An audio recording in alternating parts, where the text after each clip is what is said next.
to hit men really in the balls, I say, here's the research on what happens with testosterone and how it shows it can dip by almost 50% if you're getting 5.5 hours versus 8.5. And the weirdest thing in the carnivore crew right now is fiber has no benefits. It only doesn't have benefits if you don't consider gastrointestinal health and fighting cancer and cardiovascular health not benefits.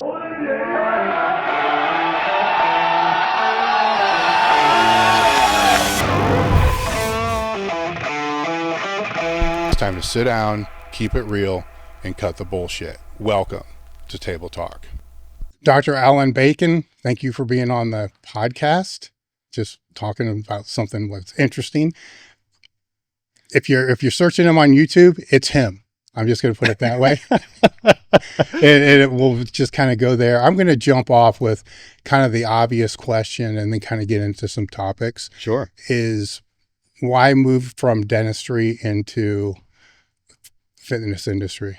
I mean, it's a great question. It's a very distinct transition from two completely, seemingly different industries, right? Well, for a long time too. Mm-hmm. So was it over a decade, right? Yeah, I practiced for 10 years. Yes. And, fitness had always been something that was a passion for me. And I had always had my foot in the door. I was always, reading the research, staying up to date with everything that was coming out. And towards the end of my career, my father ended up getting esophageal cancer. And he had been a dentist for 35 years. And one of the things that I had spoken to him about was, if you had the chance to do this over again, what would you do differently? And he had mentioned that he would spend more time with family and he would chase some passions. He would do things that he really loved. And that resonated with me. And at the same time, it was December 24th, 8:30 p.m. I'm doing emergency surgery. I'm supposed to be having dinner with my in-laws. And, it just kind of coalesced, and it was a wake-up call for me. It's like, you know what, if I really want to do this, this is the time of life where it's really time to make a transition. Luckily for me, my wife was also really big into fitness. She was a regionals CrossFit competitor. She had competed in Olympic weightlifting and Worlds in 2019 and got silver. And I brought the idea up to her and I said, hey, why don't we start a fitness and nutrition consulting company, do that on the side and see how things go? And she said, yeah, let's do it. And because we did complementary coaching, I mean, I always worked with health, physique, powerlifting people, and she worked with CrossFit and Olympic weightlifting people. It gave us the ability to work with a lot of different demographics of people under one roof. And so we started it off, and, over the years, things took off and it became such a thing that I was able to shift to that full time. And, being able to do what I love doing from the beach is not something to scoff at. So I immediately switched over to that when I had the ability, and I've been doing that ever since. Well, I'm trying to sort this out a little bit deeper, because going from one profession to another profession is kind of easier said than done. So with working as a real dentist, I need to say a real dentist, right? Because a lot of times people will be a dental assistant and then kind of like portray that they're like a dentist. Sure. We see this in all professions. Yeah. And so your work week, then there's a start and a stop, right? And you had your own, or you were a partner, right? I was the head of a clinic. I was a clinic director in Cary, North Carolina, overseeing a couple dentists and probably 5 or 6 specialists. So for the first few years that Maui Athletics, my fitness and nutrition company, was up and running, I was actually doing both jobs full time. I was doing that during the day, and then in the evenings I was, doing my check-ins with my clients. So what's full time look like? If you're operating and managing, then yes, it's going to be 80-hour weeks. Mm-hmm. If you're the dentist, right? If you're the practitioner, mm-hmm. then it's not. Right. It was a 40-hour work week. Okay. So just the 40 hours. Mm-hmm. So Monday through Friday. And surgery, that could be emergency here and there. Yes. You could do on-call type emergencies. And that's what I was doing in that situation where I was going on December 24th. And you make those calls as the doctor. You say, okay, well, is this a situation that warrants coming in at this time period? Can a person get by with just some, medication until Monday? And then you go in and you perform whatever's needed if it's necessary. Yes. So I was doing that during that time period. And for me, one of the things that was the big impetus where I was like, you know what, fitness and nutrition can still be in line with that level of healthcare was when I was considering what my father went through with cancer and having to deal with the diagnosis. And it was a multi-year battle, which, you know, a lot of families go through.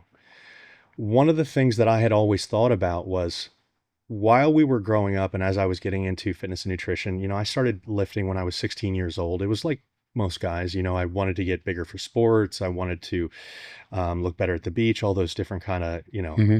surface things that get people into lifting.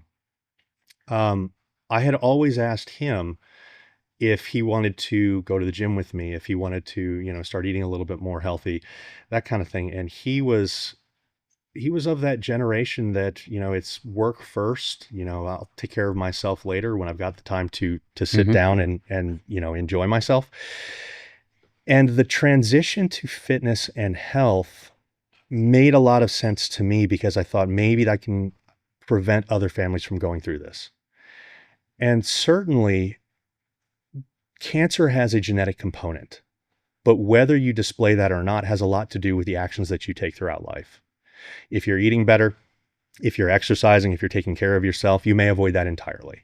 Even if you get cancer, you may be able to weather through that more readily.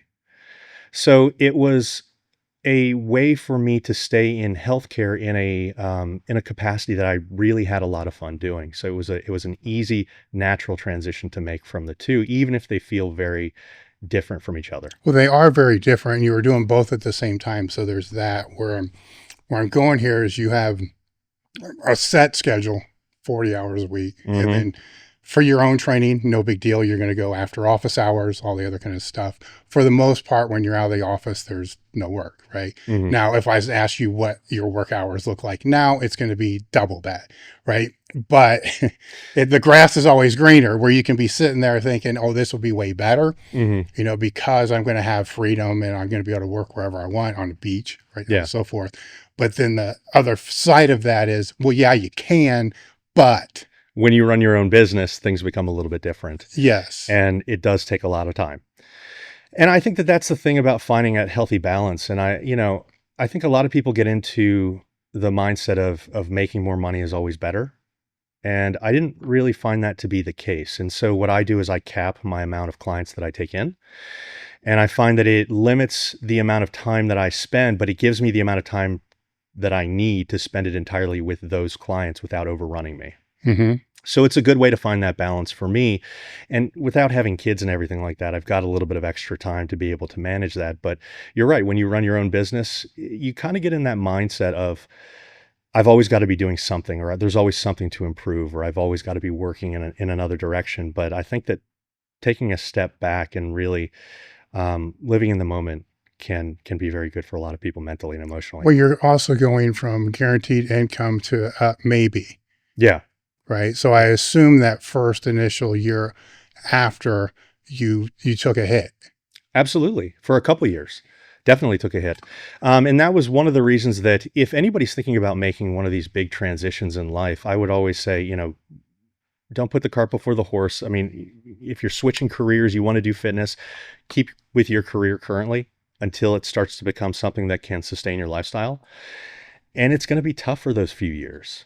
It really is. You're going to be working extra hard. You're going to feel like you're being pulled in multiple directions. But to have that stability is a very important thing, especially with how, you know, the economy is going now and where people are going in life. But that is one of the costs to play, essentially. Staying on the dentistry and then with dental health, right? I don't think it's spoke about enough in the fitness industry Mm-hmm. because bacteria and all that shit can enter through, Sure. you know, your mouth. So I don't want to spend a whole podcast talking about this because we're going to talk more about the fitness related things, but this is related, right? Because people who have shitty fucking dental hygiene are going to get sick more and they're going to have worse outcomes. So expand on that. Well, especially with cardiovascular health.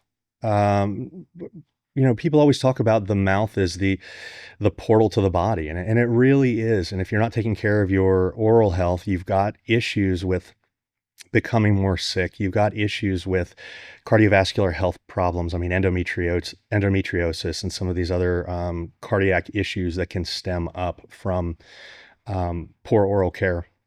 And on top of that, if you start to lose teeth, nutrition starts to go down. And people don't really start to think about that until it's gone. And I can tell you, I have seen many patients where they're like, okay, well, it's just one tooth, that's fine. And then it becomes progressively worse and worse and worse because the remaining teeth have to then take up for the ones that are missing. You get more wear and tear, you get more issues with shifts. And it's a degrading process. And so, considering dental health as part of overall care is something that's extremely important.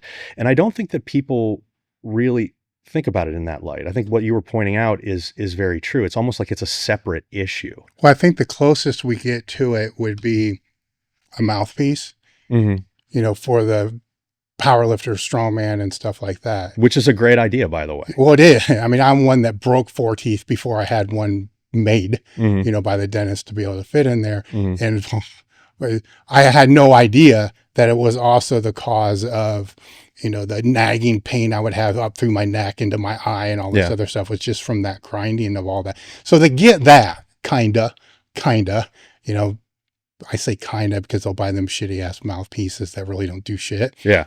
Because it's anything is better than nothing. Right? Yeah. If you can get one made, and I don't know where if my dentist was molded, that's exactly what I recommend because it can fit perfectly to your mouth. It doesn't feel bad when you're wearing it as opposed to those huge clunky boil and bite ones.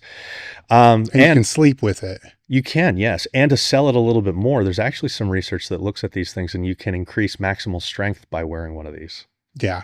I've seen bite down, grind. Yes. And is this 100%, proven? Not necessarily, but it's not a downside. And, it has been shown in multiple pieces of research. So, not only is it going to protect your teeth, if you don't care about it for that instance, well, wear it because it's going to make your lift stronger. If you want a bigger squat.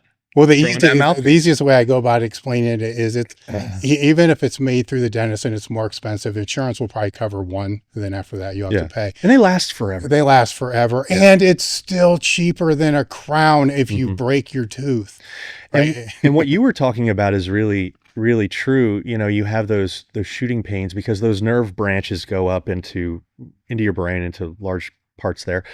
But even the stress on things like your temporalis muscle, which is the muscle on the side of your head, I mean, tension headaches and all those different types of things, those mouth guards can help alleviate some of those as well. So if you're suffering from that, which people do get from lifting, particularly people that lift really heavy. I mean, power lifters deal with it more than a lot of others. It's a cheap, non-invasive way to protect you in so many different ways. And maybe increase the strength. I mean, we're going to say it increases strength. I'll go with the sales. I can pull out studies to show that. Yes. This is really funny. I mean, one of the things that I talk about with my clients when I try to sell things is you know that there are certain things that you can talk about and people know, I know that's important. Sleep is one of those big things, right?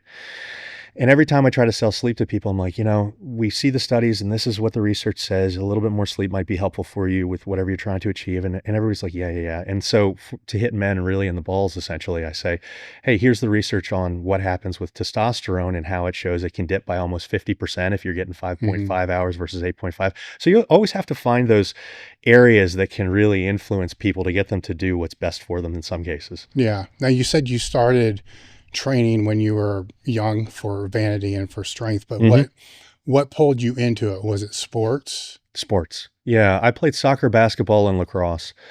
Grew up in Maryland, so lacrosse was a really big thing there. And I know that those aren't the traditional, hey, you need to get in and lift really heavy type sports. But I mean, anybody that has played sports these days realizes how much building muscle, building strength transfers over to everything that we do.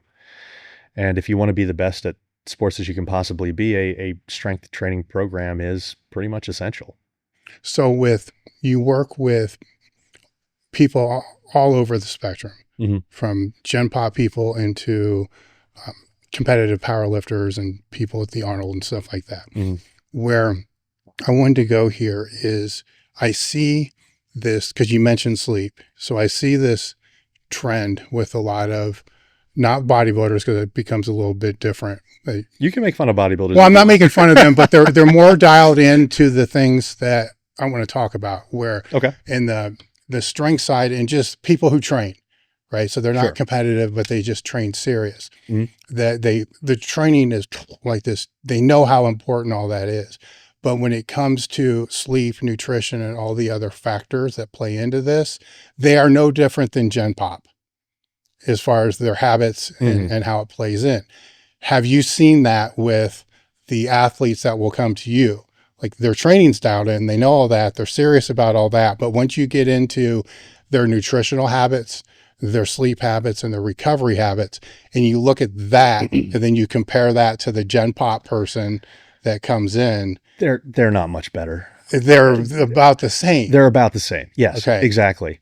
People, it's again, people look at these things. There's the sexy side of fitness and nutrition, and then there's the unsexy side of fitness and nutrition. Getting sleep, stress relief, even sometimes the point of like eating your fruits and vegetables is just not that sexy, but eating steak is, and lifting heavy is. And so even with competitors, we see these gaps, and filling these gaps in can make a huge difference in physique and performance and how a person feels and preventing sickness and injury. And so if you really want the best possible, you have to optimize all the different facets of health and fitness. So if we look at those basics, and this is kind of where I want to go, is when you're dealing with that demographic, when it comes to training, they have the basics down. So they're looking for all the answers in the gray area, which is okay because they have all the basics covered, consistency, all that stuff's covered. But what I find when they start looking into, we'll go with nutrition. When they start going into nutrition, they only want to look at the gray areas because that's what they're used to looking at in the training side. So they're not going into the nutrition and saying, oh, okay, I need to understand what a set, a rep, and an exercise is. In other words, I need to understand what a fat, carbohydrate, protein is. They just want to know what supplement they need to take to be able to sleep. So they want just the gray area instead of learning the basics. And then they master this gray area, but still perform like shit because the basics aren't. Same thing with sleep. So if we get into the nutrition, what are the basics?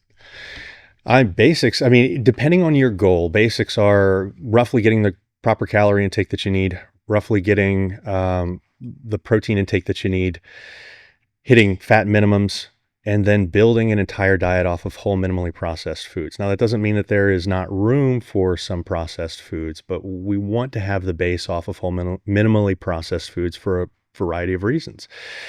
And when we talk about building diets, if we look at all of the evidence out there and all the different kind of diets, it's hard to argue against just a standard omnivore diet. There's no gaps when you're including, meats, fish, poultry, healthy fats, whole grains, dairy, all those different kinds of things, as opposed to these restrictive diets that a lot of people get into. Now, when you talk about people that are really focusing on these gray areas, they're also the types of people that really tend to fall into fads. And they'll fall into fads with nutrition, they'll fall into fads with training, and bringing them away from that can be very difficult. It is very easy to convince a person of something like biohacking or a special diet. It is very difficult to pull them away from that and get them to focus on the unsexy, the basics. And I don't know why that is. I think that when you have something that seems like a fad or seems special, it almost makes you feel like you're a part of a group that knows something more than other people know. But that chasing of fads tends to slow people more than it does actually help them out. Whereas what you were alluding to, actually spending time mastering the basics, really getting down, there's 4 pillars to literally everything that you want to do in health, fitness, nutrition, strength. Get your nutrition down, get your training down, get your stress relief down, and get your sleep down. Well, how do I improve my gut health? Fitness, nutrition, stress relief, sleep. How do I look better?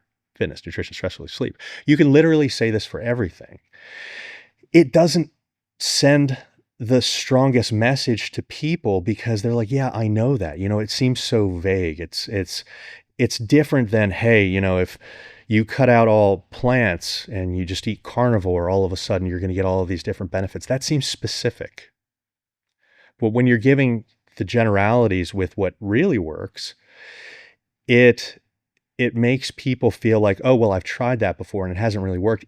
Even if they haven't been necessarily completely consistent with an optimized diet, training, sleep program for longer periods of time.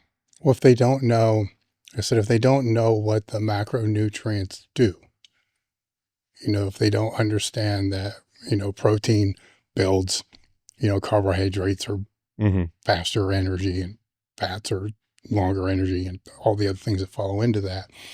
They just see that. It would be akin to what I was saying is them doing a training program, but not understanding what a set is or knowing how far or how hard to push that set. They just do a set because somebody said do a set, and it could be with 40% for sets of 10. And they know. Yeah. I'm sure you've seen that. Intensity yes. being one of the biggest issues that we have with getting people into lifting, and then them saying, I'm getting in, I'm doing everything right, and things aren't really working out. And then you do an intensity check of some sort, or you take a look at them as a coach and you're like, man, they're really dialing in that intensity. They're not really that close to failure on their working sets, and no wonder their body's not adapting. Yes. And so we do see that there are those tweaks. As a coach, when you go through and you work with clients, you see a large variety of these different tweaks that you need to make. So the basics, I think most people understand. And I think that if you ask a person, just in any situation, ask yourself, what would a healthy person do? If you're out at a restaurant and you don't really know what to get for food, what would a healthy person do? I think they'll largely put themselves in the ballpark. That doesn't mean that will optimize exactly what they need to do. And that's what requires a little bit more information, a little bit more knowledge. So how do you run your intake? So let's just do that. So what is on your intake form to be able to vet the client? I have an intake form that goes through and gives me information about their health status, gives me information about what they're trying to achieve, gives me information about their training history. I also have a nutrition section that goes through, and I have different categories where I have proteins, carbs, fats, and an option for them to choose a style of nutrition programming. And I'll say, okay, well, are you interested in a meal plan? Are you interested in macros programming, the typical, calories, protein, carbs, fats type deal, and a last option of a servings guide. And I give brief explanations of each. If they choose meal plan, I'll have them fill out that entire section with the proteins, carbs, fats. And I give a bunch of different options. It's a click list. They go through and they choose which foods they enjoy and that they're willing to prepare for themselves. And then at the end, I've got options for them to put in others that are not listed, as well as example days of what they eat. So if they've chosen a meal plan, I'll then go through, I'll look at their example days of how they typically eat, and I'll try to mimic that. And then I'll add in other options from all of the different things that they've chosen throughout the checklist. So as an example, we'll say Dave says that he likes ground beef, he likes flank steak, he likes chicken. So meal 2, you can have X grams of 93% ground beef, you can have X grams of flank steak, you can have X grams of this. And what this does is that essentially sets out a skeletal template of how they will construct their meals. I built Elite FTS in 1998, 27 years ago, with the aim to help educate as many people as I could in strength and conditioning. And the way to do that was to keep all the content complementary. The way that we've been able to do that since day one is by providing the best products possible to help your training program. If you can put the item in a gym bag or load plates on it, we have it, and it will work. Everything from SS yoke bars to American press bars, bands. We also have a strength equipment specialist staff that helps outfit home gyms, sport training centers, colleges that have over 3 decades of experience and also have spent a lot of time working as coaches, so they understand the flow of the weight room and how things actually get done. If you're serious about your training and you want to up your game and support the podcast and all the content that we provide, head over to elitefts.com and use the code TABLETALK at checkout to receive 10% off your orders. People will often say, I don't like meal plans because, it binds someone into having to eat a certain way. Well, if you're switching up the way that you're eating and you're trying to achieve a distinct goal, I want to, get beach ready. I want to, be stronger and build muscle or whatever it is. This allows people to see what an example day would look like for them. And they can eventually move away from meal plans, but that gives them the ability to see, okay, well, this is what serving sizes look like for me. This is what construction of meals look like for me. And then we eventually transition away from those meal plans to either having them do macros. If they want to do that, they can stay with the meal plans, or starting to eat more ad libitum. I actually had a question. When you said intake, it made me think of protein intake and how there's so many mixed reviews on having so much protein, or you can overdo it and it's harmful, or your body can only take so much, or you have to, or just the generic rule of thumb, like 1 gram of protein per pound. I just kind of wanted to know your thoughts on, like, for those people who say like sky's the limit with protein, just it can't hurt, just do as much as you want, or vice versa, where someone says you should keep it at a certain level. Like, is there any benefit to having more or less? Or I was just kind of thinking of that when you said fads and stuff. Really great question, because that is something that is highly controversial right now. Protein intake, if we look at the breadth of research, currently what the breadth of research suggests is anywhere between about 0.72 grams per pound of body weight to about 1.45 grams of protein daily per pound of body weight seems to make sense. It will shift depending on a variety of factors. And one of the things that you're probably referring to is you've probably seen a lot of people, there's a big push recently where people are like, well, if you get 0.72 grams or 0.8 grams, depending on who you talk to, because the research it's a little bit different depending on the study. People say that's all you need and you don't need any more than that. And that could be true. Are you at maintenance level calories or above? If that's the case and your goal is to build muscle, you're probably not going to build a whole lot more muscle above 0.8 grams in a calorie surplus. But there could be reasons to have slightly higher calorie intakes. If we've got significant lean muscle mass, if we've got a lot of muscle, powerlifters and bodybuilders might need a little bit more, because remember, these studies are done on mostly average people. Some lifters, but some lifters don't have the same muscle mass that a really good competitive power lifter or a really good competitive bodybuilder has. So conceivably, we could need some more. If you're in a calorie deficit or a deep cut, if you have significantly less body fat, having more protein in play could make a lot of sense. And it could make a lot of sense, not because it's going to build more muscle, but because it's anti-catabolic. So in your calorie deficit, when you're trying to lose body fat, maybe a power lifter that's trying to make weight or trying to drop a weight class, maybe a bodybuilder that's trying to, step foot on stage. Well, we're in conditions that these typical studies aren't looking at. And if we look at studies that actually look at, I'm going to use natural lifters, because obviously when you have gear in play, something shifts a little bit. But even when we look at natural lifters, when we look at natural bodybuilders that are setting foot on stage, not a single one of them is below 1 gram per pound of body weight. Not a single one. The ones that win aren't. And so even if we don't have distinct evidence, because it's harder to study these populations, there's so few guys that are that muscular and that are willing to sit through 12 to 16 to 24 weeks of a study, right? It's really difficult to study these populations, but what we can do is we can look at the guys that are winning. We can look at the guys that are becoming really successful, and we can say, okay, well, they're not going to 0.72.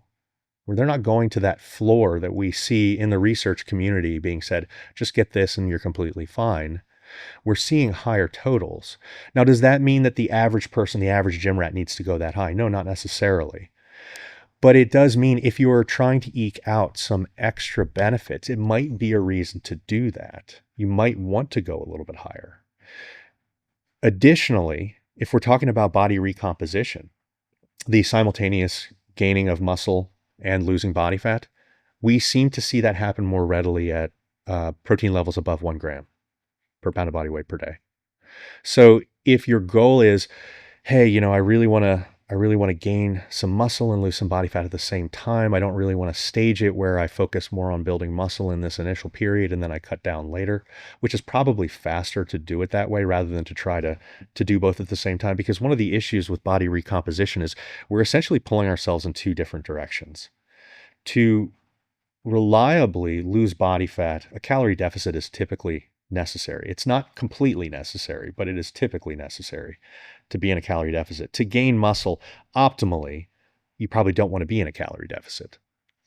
I mean, there are studies that look at body recomposition, and we see this even in really well-trained individuals. We do see body recomposition. The problem is it's a lot slower than what people hope, and it tends to only be very quick in 4 conditions: people that are brand new to training, newbie gains; people that are on steroids; people that are obese, because if you're obese, as you lose body fat, it's metabolically protective and you can still gain a lot of muscle while you're losing significant amounts of body fat.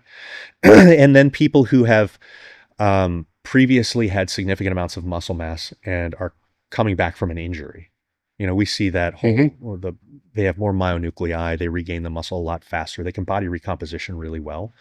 So outside of those 4 categories, we don't see body recomposition happening extremely quickly. But in the research that we do see it happening, Barakat has done some good research on this. The guys at the ISSN have done some good research on this. When they have their protein levels higher, it tends to happen much more readily. They tend to gain more lean mass while losing body fat outside of a calorie deficit. So when people talk about what protein level should I set it at, there's a lot of what condition are you under? What are you a beginner? Where are your body fat levels now? Emotionally, mentally, what can you handle? Because I'll have a lot of clients come to me and they'll say, I want to gain muscle and I want to lose fat. Every person says that. Literally everybody that ever comes to any coach that has any kind of physique, type component to it, everybody says that. 99% of people want to do that. I say, yeah, I want to do that too. That is a really good plan for 2 people. Outside of those 4 conditions that I just mentioned, it's a really good plan for 2 people. It's a really good plan for people that are roughly where they want to be physique-wise anyways, and they just want to add a little bit of muscle, and they just want to lose a little bit of body fat, because people that are more advanced can be more comfortable with saying, I know these things work. I can take a little bit more time to be patient. People that have 20 pounds to lose or 30 pounds to lose, and they got a beach vacation in 6 months, they don't feel that kind of patience. And so staging it might make more sense. Okay, well, let's cut body fat now. Maintaining muscle mass, unless you're a beginner, is probably what we'll put as our expectation. You'll go to your vacation, we'll come back, and then we'll talk about actually building the muscle that you need. The other person that recomposition works really well for are people that have an emotional concern with gaining body fat. And I'm not saying that that shouldn't be worked on, but I've worked with a lot of people that have, I've worked with many people where we've lost 60, 80, 100 pounds. And then I'm like, okay, cool. You're much healthier. We've gotten you down into a better body fat percentage. Let's now work on building up some lean muscle. It's going to be beneficial for all the things that lean muscle is beneficial for. And the entire idea of putting on even a couple pounds of body fat can really make them lock up. And I don't blame them for feeling that way. I mean, that's completely understandable, especially after maybe you had obesity in play and now you're getting into a part where like, I'm finally feeling good about myself and I am afraid that I'm going to get back into these positions. I see this a lot, not to be sex specific, but I see this a lot with women where I'll be working with a woman and she's only like 160 pounds and it's not significantly overweight by any means, right?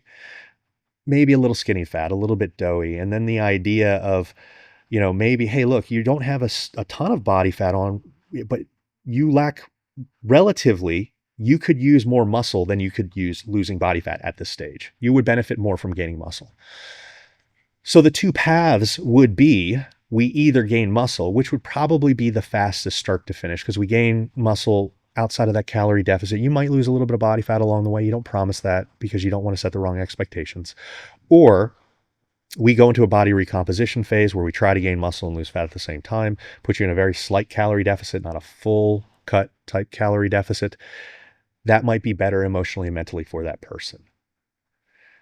But that can be a good thing from a coaching perspective, because if you put somebody into that type of position, they can say, okay, I'm working with Allan or I'm working with Dave, and what they're doing is it's working. I'm seeing the body fat come off. Then maybe 3-6 months down the road, you have that conversation. Hey, you've lost some body fat. Why don't we now talk about putting on the lean muscle? They trust you a little bit more. They're a little bit more comfortable with the conversation and getting into that position. And then you go from there. You always have to meet the client, meet whoever you're working with where they are, and then make adjustments based on that. But the protein question was a wonderful question, because it is one where people get very dogmatic about a lot of things in fitness and nutrition. Well, with the protein, isn't it also going to be carb dependent? Because for instance, if your carbohydrates are more than adequate, then it's not going to go to the protein to be able to use as energy. If the carbohydrates are not adequate, and then the body is going to either have to go to protein or fats. Typically, I think it's going to go to protein first. I'm not 100% sure on this. And then the fats, right? So the excess protein, I guess what I'm saying, if it's excess protein, it's just expensive energy, because it will kick the nitrogen off and it will just be converted into what the carbohydrate should be doing. But if the carbohydrates are really low, right, then the protein may have to go up. If carbohydrate is really low, you're going to get an increase in amino acid oxidation, which means the protein is going to be used, just like you were saying, for energy sources. If you don't have energy, it's got to come from somewhere. Yeah. And so it's going to start pulling it from. Well, it's more expensive. Yeah. It's a problem from a lot of areas. And actually that brings up another idea here. If you take carbohydrates too low, I mean, it can potentially blunt strength and hypertrophy progress as along this journey. And it does that because it starts to oxidize proteins more readily, which means there's going to be less available to build lean muscle, which means you probably have to take in more protein. And it's funny when we talk about diets like keto, because and this is one of those, the dogmatic stances that I see a lot of people take. They'll be like, well, do keto because in the short term, we don't see any real difference in muscle building. And yeah, in the short term, that's probably true. But the biggest problem with keto is, like you were saying, as carbs go down, and in ketogenic diets, you're at 50 grams of carbs or less per day. You would hope that to be able to make up for that, you could have a concurrent rise with protein. But if you take protein too high in a ketogenic diet, it takes you out of ketosis as well. And so you get a lot of these extra calories are coming in from fats. And so then you don't have the protective benefits that you're talking about by raising those proteins. Well, where I wonder with a lot of people, not all of them, but a lot of people that will go on a diet like that is, if you will look at the granular level, they're creating a calorie deficit. 100%. That's why it works. That's why every diet works. And I want to be very clear on this, because there's a lot of people that get some of this confused. When you lose weight, it is because of energy balance. Your calorie intake is less than your energy output, right? People will always try to argue things like, oh, my hormones, or oh this, or oh that. And the argument behind the ketogenic diet is this thing called the carbohydrate insulin hypothesis, which has been debunked for about 20 years, because it just doesn't work. And if it did work, things like Wegovy and Ozempic wouldn't even work, because they raise insulin levels. Energy balance predominates and takes over when fat loss or weight loss specifically is the topic. If you have an energy deficit, it doesn't matter what cortisol is doing. It doesn't matter what insulin is doing. Yes, those two things can be storage hormones in excess in the presence of a calorie surplus, but not in the presence of a calorie deficit. And so, that whole idea of calories in, calories out really holds true, particularly in weight loss contexts. Well, I think that that that gets lost in a lot of the conversations because of marketing. You will take 100%. anything, right? It's Yeah. where, I don't want to say I'm a proponent of intermittent fasting, but my first meal typically won't be until 1. Mhm. It's just, so I've just created a shorter window for me to put food in. Yeah. And Right. So I eat yeah. less. And I think that if people are, I use intermittent fasting with a lot of my clients. You'll also see on my, the content that I put out online, I do a lot of content where I debunk all of these benefits of fasting. And I'm not debunking the benefits of fasting because I don't think that intermittent fasting can work, because I think that intermittent fasting can work. But just like you said, it works because Yes. it creates a calorie deficit. And if you enjoy eating that way, absolutely eat that way. There's nothing necessarily wrong with that.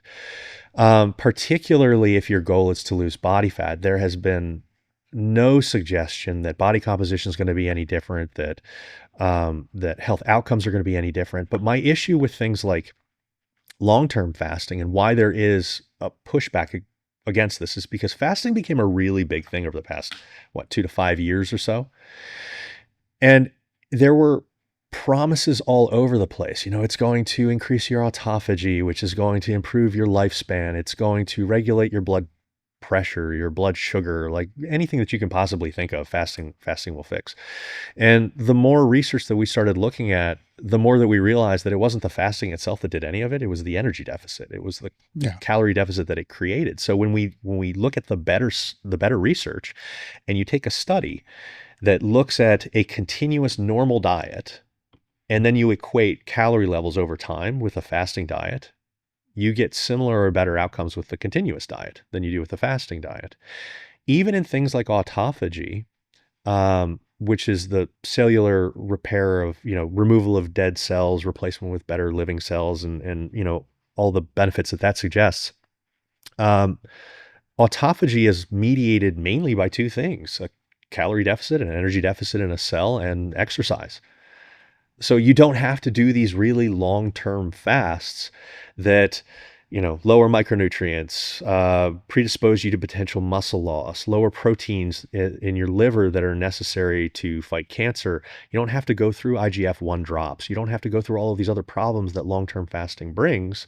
You can get all of those benefits from autophagy just by losing excess body fat and exercising. Yes. Again, we go back. What are the 4 things? Fitness, nutrition, sleep, stress relief. So be exercising. Don't have extreme, amounts of excess body fat. Take care of yourself. And all of these things tend to work out on their own. You don't have to micromanage your hormones. You don't have to micromanage your autophagy. We need to get off this roller coaster of listening to every single person on social media that's got this special magical answer that all you have to do is, sign up for their newsletter and get that. Well, it's interesting because with the way that I eat, it's evolved over a period of time, because in 2021, whatever it was, I want to lose 20 pounds a year until I get down to where I want to get down. Mm-hmm. And it's been working that way. But the way it's kind of worked is I just keep moving that first meal back. And I know all the things that you just said. And when I'll tell a lot of people about this, like, oh my God, you're going to lose muscle. I'm like, yeah, I know. That was part of the bargain I made, is I don't need 230 pounds of lean body mass. Mm-hmm. So I would never do this for performance, Mm-hmm. So I guess that's what I would put out there. If anybody is listening, I'm like, no, the days I train in the morning, I'm eating before I train. Yeah. I'm eating the night before I train. All the other days I kick that way down the road, because I know that, and optimally I'll take branched chain amino acids or something when I get up, just to keep the amino acid pool. But I don't even know if that even fucking matters, right? It doesn't. It really doesn't even matter. And if it makes you feel better, that's fine. Sure. The only thing that I usually, so the branched chain amino acid research is interesting too, because the more studies that we did about it, the more that we realized that if your protein's above like 1.1 to 1.3 grams per pound of body weight, the additional amino acids don't seem to do anything from a strength or anything like that perspective. The one thing that I would point out though, and I don't have problems with people doing, because there's not like a massive negative unless you're like majorly overdoing them, right? The one thing that I would point out for people though that are still doing that is they actually do contain calories. Legally, they're allowed to list them as 0, but they're amino acids. Amino acids have calories. That's why protein has Well, calories. protein has Yeah, calories. that's why protein has calories. So just for people's your own knowledge, if you're taking an amino acid product, it's about 4.65 calories per gram of that product. So, people that are doing this was a bigger issue with bodybuilders than it was with powerlifters, where they did those ungodly amounts. They would put it in like the milk jug and they would drink it all day long. They were adding in like 400 or 500 extra calories per day. And then they were wondering why their cuts were so difficult, because they were drinking 400 calories of amino acids during that period. When they could have been just doing it from a whey protein makes a lot more sense, because even if we look at an equated calorie and macronutrient profile, like if we equate the amino acid compositions between like a intact whole protein and a freeform amino acid product, the intact whole protein has more benefits anyways. It tends to work better. So if you've got a situation where you're like, hey, I would typically take my amino acid product here, well, maybe it might make sense to take a whey isolate instead. Clear wheys sit really easy in people's stomachs. Maybe that's the right choice there for you. That just reminded me of something where, oh God, I'm going to date myself, probably a decade ago. Shelby Starnes was being asked what the best protein bar was. He cut a piece of steak that was the same size That's of a protein bar. I've seen people do that with a block of cheese. They're like, this. Yeah. And that cracked me up. So with carbohydrates, then where do you suggest that should lay? Okay, so this is another great. All these questions are really good because it'll give people some guidelines, and I really like them. Now, here's the one thing that I want to point out with protein. We had a better answer for protein from a research standpoint. There's a lot of research on protein. With carbs, when we're talking about strength and performance and hypertrophy, it's a little bit more hazy.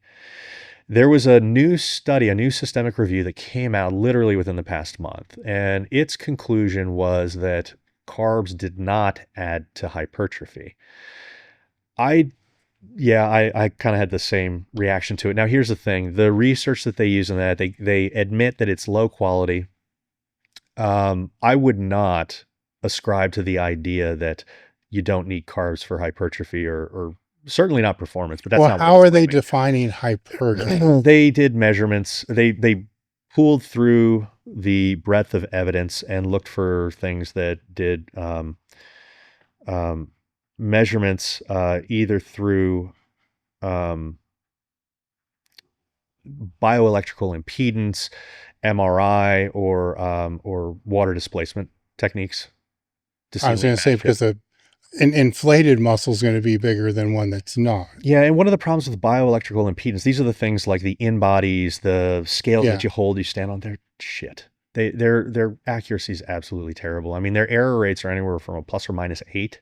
So like if you're 20% body fat, it could say that you're 28 or it could say that you're 12. And it's not necessarily a standardized error. So, people will often say, okay, well, I'm going to use this because the next time, I don't care if it's wrong. If it says that I'm 20 and I'm 25, I don't care. I just want to see a drop on 1% on the scale the next time that I read it. It doesn't necessarily work like that.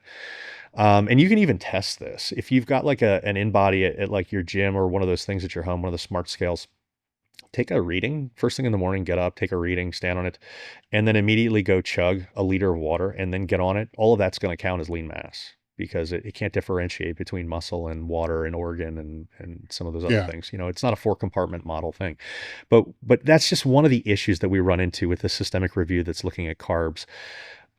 When we look at the best data that I think that we should use to be able to identify this is when we look at the people that are actually doing really well in physique sports and powerlifting and Olympic weightlifting. What are they doing? Because if we've got a lack of evidence from a distinct, hey, we studied this many carbs in this person for this long, and that's how much muscle they grew, which we don't have yet. And that's one of the reasons that I said this is a little bit more hazy than protein recommendations. A general rule for people that's really good for strength and hypertrophy is 3 to 8 grams of carbs per kilogram of body weight. Now, when people do that math, and every time I've brought this up, people do the math and they're like, well, I can't lose body fat eating that many carbs. I'll say, right. But you just asked what would optimize building muscle and strength and performance. We wouldn't think that would be in a calorie deficit, would we? I mean, it probably wouldn't be a significant calorie deficit because it's probably going to impact performance. Calorie deficits impact strength a lot less than they impact hypertrophy, but it still tends to impact it over time, particularly the leaner that you get and the more muscle that you have, the stronger that you are. I mean, elite powerlifters that cut carbs notice it. I've been training for over 4 decades now, and keeping track of all my training metrics has always been a big part of that. It wasn't until later on that I realized that keeping track of your internal metrics are just as important, if not more important, the longer you're in this game. Most primary care physicians, if you go in for any type of issue, they'll look for what's off, but they're not necessarily looking for how to optimize where your labs are for where you want to go. That's where Merrick Health comes in. Merrick Health does advanced blood work with medical providers around the world and a health coach who helps build a plan around your goals. I worked with Merrick to build a custom lab panel for this show. They have guided optimizations that can help you set you up with a health coach to be able to work through what your goals are, from the prescriptions to supplements, just the whole deal. Don't have to do that. You can just do the lab panels. They have options. You can find this at merrickhealth.com/table talk for 10% off your first order. One of the best decisions that I ever made was to partner with Merrick. So I highly suggest you head over to merrickhealth.com/table talk and get started today. A regular guy at the gym who's still pretty good, he's bench pressing 315 or whatever it is, they probably don't notice it as much. But the guys benching 600 probably do. Yeah. So we see a little bit of a difference in a shift. And I mean, even with powerlifting specifically, it's about 2 to 7 grams per kilogram of body weight. In hypertrophy, it might go up a little bit higher than that 3 to 8. I just say 3 to 8 is a general rule for most people. Which is a big range. It's a big range. And it's a big range because we've got such crap research. Yeah. And so we look at the people that are, natural bodybuilders that are winning and on stage, and we say, what are you eating? And they tell us that they're eating. And usually with like natural bodybuilders, you can almost trust what they're saying. It's very hard to trust a lot of times when you ask people, to do a food questionnaire. In research, bodybuilders tend to be some of the best populations because they tend to be the most neurotic. When you're like, well, what were you eating? And they're like, well, I had my fish and a rice cake, and this is how many grams of carbs I had in my 6 rice cakes that I had every day, and so we see a lot of that in natural bodybuilding. And the people that are winning are tending to have decently high carb intakes. All right, so let's flip it to the fats then, because if you know what the protein should be, right, then you kind of know where your maintenance level is. And if you don't know, just track your food for 5 days till you lose weight. Yeah. So you know what that is. So you know how many calories the protein's going to take. The 3 to 8 is a huge range, right? But you know what the total is. So we're just filling the total. Sure. So where should the fats be? So fats, if you're a natural lifter, obviously this gets shifted if you're on gear, because when we're a natural lifter, we need to understand that we have to preserve hormone health. And fats are necessary for that. People that are on steroids will sometimes say, I bring this up because you might talk to another professional and they'll say, well, I take my clients down to this. And then they're like, okay, well, yeah, but you work with specifically people on anabolic steroids, and you can take it a little bit lower. For a natural lifter, you want a floor to be at 0.3 grams of fat daily per pound of body weight. Okay, so that you take that plus the protein, and then what's left over is the carbs. Theoretically, yes, that would be what would be perfect on paper. It doesn't always work out that way, and it doesn't always work out that way because we've got different preferences for, maybe somebody wants a little bit more fat, maybe somebody wants a little bit more protein, so you take those ranges. As long as you're hitting the protein minimum, as long as you're hitting that fat minimum, and this is how I do it with my macros clients, actually. Well, I forgot fiber. I mean, that's going to be a little... Well, fiber you want, the problem with most people in fiber is they're usually eating nothing. So you need to be smart in how you bring that up and bring that up. You titrate that up slowly. 25 grams is probably a good thing to start at and then go from there. And I do track fiber with my macros clients, but when I do macros, the way that I set it up is I figure out where I want their calories to be. Then I give them protein minimum. Then I give them a fat minimum. And then I tell them you can distribute the rest of your calories any way that you want. That way, it gives them the ability to have a little bit of autonomy in it. It makes it much more sustainable long term. It makes it much more enjoyable.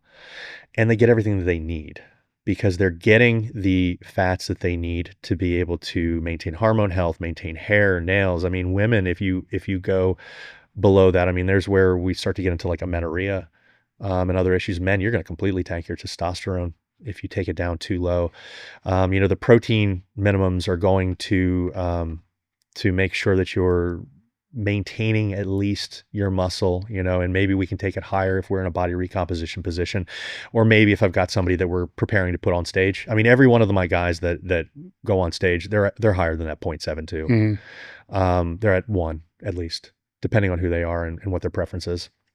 But yeah, it gives you the ability to set up these diets in a way where you actually have, as a person that is setting it up, some room to move, as opposed to the 1990s bodybuilder meal plans of like, here's your 6 ounces of grilled chicken and broccoli for every meal and good luck. Yeah. Well, that's what I was trying to do, is to lay out a base, framework, a template per se. Yeah. And then manipulate that template from there. Now, one thing that I do want to add. So if I'm telling people that 0.72 to 1.45 grams is a good protein range, we'll have some people that are, the ultra heavyweights, competitors, and maybe some obese people that are looking at that and they're like, 0.72 grams at like 340 pounds is a lot of protein. It is. And so what I would do in that instead, because body fat is metabolically protective, which means you've got some room where you can drop some of that protein and you still won't have that catabolic effect that we're worried about. You're still not going to lose the muscle. One smart trick to do when you are in that range is to switch to 1 gram of protein per centimeter of body height. I'm very sorry for all the metric, but it doesn't work out with like inches. Wouldn't it be better? I mean, if they could know it, if they just based it upon lean body mass? Yes, but how are you going to figure out that lean body mass? It's just more of a pain in the ass. Whereas you can literally go to Google very easily and say, what is my height? I'm 6'1". What is my height in centimeters? And then just do 1 gram per pound. 1 gram per centimeter of height. So it's a nice little trick that'll put you in the right range without you having to worry about trying to pound so much protein that you can't possibly eat it. Now, with the clients that you work with and that protein, because it is going to be, for somebody that's carrying more muscle, it's going to be more protein than what most people are used to eating. I mean, if it's a bodybuilder, they kind of already know. That's the thing though. If you already have that much muscle, you're already at your how much of condition. It should be supplemental? Preferably none, but like, me saying that, I say preferably none, but then I always give a protein shake for 95% of my clients anyways. I mean, anytime that you can get something from real food, get something from real food. That's not fear-mongering supplements in any way. Whey is technically real food anyways. It's just powdered food. But whenever we can fit something in with real food, it's probably better, unless we have a distinct reason to. I mean, you're going to get more micronutrients, cofactors, zoonutrients. If you're plants, phytonutrients, there's a lot of benefits that we don't understand. I mean, we talk about how much research we've done in fitness and nutrition, and honestly, humans know very little about the human body in the grand scheme of things. And so we don't fully understand the interplay of all these different beneficial substances that come from food. So when you have the chance, get it from food. I fully understand that that's really problematic in a lot of cases. And so are you going to have a protein shake or 2 in the day? Yeah, sure. Do that. Don't feel bad about that in any way. But if it's 6 to 1, half dozen the other for you, get it with food. Well, have you seen a difference in how some of the physique people will look if too much of it is supplemental protein? If too much is supplemental protein, yeah. It's like 50% of their protein. See, that's probably something that I would stay away from. I mean, usually what I will tell people is 1 or 2 shakes per day and then get the rest from whole food is probably a smart move. And there's no distinct number for that because we've never really determined what does and doesn't do this. I can tell you that the guys that do the best tend to eat more whole foods. All right. Now, water. Water's a fun topic because this is one that There's going to be a lot of opinions, and there are going to be a lot of coaches that are listening to this that are going to say, I don't agree with Allan. And that's fine. You don't have to agree with me. I'm going to lay out what I tell my clients, and then you can choose to accept it or ignore it either way. I work with a lot of Gen Pop as well as competitors. And what I found is that thirst cues are often discordant. People will drink next to nothing and say, I'm not thirsty at all. And you look at a person, you're like 180 pounds. There's no way that you can be drinking 30 ounces of water per day and that's all you need. It just doesn't make any sense. So there is that recommendation by a lot of coaches to just drink when you're thirsty. I don't think that really works out extremely well. At least in my experience, it hasn't. So what I tell my clients is I want you to drink 100 ounces per day, spread throughout the day. And if you're thirsty, certainly drink more beyond that. But I want to set that as a minimum. And for a smaller or medium-sized woman, that's slightly more than what the government recommends for their size. For a medium-sized man, it's slightly less. So I'm kind of just cutting the difference and making it simple for the sake of simplicity. But you know, it is what it is, and everybody's got all these different opinions on how you should be doing it. I mean, some people are telling people, hey, I want you to take a look at your urine, and if your urine is this color, I'm not going to tell my clients to go look in the toilet at their urine. You know, it's kind of an impractical thing. And if we can get people to, you know, get a Nalgene, get a Hydro Flask, and you know, it's this many ounces. There are these big jugs on Amazon that my wife has. My wife is one of these people that chronically just under consumes water. And she got this big jug. It's a gallon jug, and it says at each line, this is where you are during the day. And she'll drink to the 100 ounces, and that's what she'll use, and she'll keep it near her at work, and she'll sip on it throughout the day. I mean, get up in the beginning of your day, start it off, drink an 8-ounce glass of water, start off your day right, and then sip throughout the day. Don't try to catch up at the end of the day. You're going to ruin your sleep getting up constantly to go to the bathroom. But the one thing that I do want to point out to make people feel better, because I think a lot of people simply don't understand this. Your protein shakes, your coffee, your pre-workouts, your energy drinks, all of those count as hydration too. They all count the same amount for ounces of water. If I say 100 ounces of water and you drink it in black coffee, it still counts as 100 ounces of water. There is a very little bit of loss with caffeinated products because caffeine is a diuretic, but people really overestimate how much you lose from that. You know, even coffee, it's almost entirely made of water. It's a massive net hydrant. So if you're taking caffeine pills by themselves, yeah, that's a loss of water. If you're drinking it in coffee, tea, energy drinks, it's hydration. So just count that as hydration, make your life easier. Or you're not pissing it all out. I mean, it's obvious to anybody that drinks coffee or energy drinks, you're not drinking it and pissing it right. all out. It's not an immediate thing, but that was one of those big concerns that a lot of people had. They said, okay, well, if it's got caffeine in it, I can't count it. Yeah, you can absolutely count it as long as the liquid is there and you're not just popping those caffeine pills, but make your life easier. What are some of the other nutrition myths that you are recently busting? Because it goes in cycles. Oh my God. We've got the problem with social media these days is that these microcycles are so fast.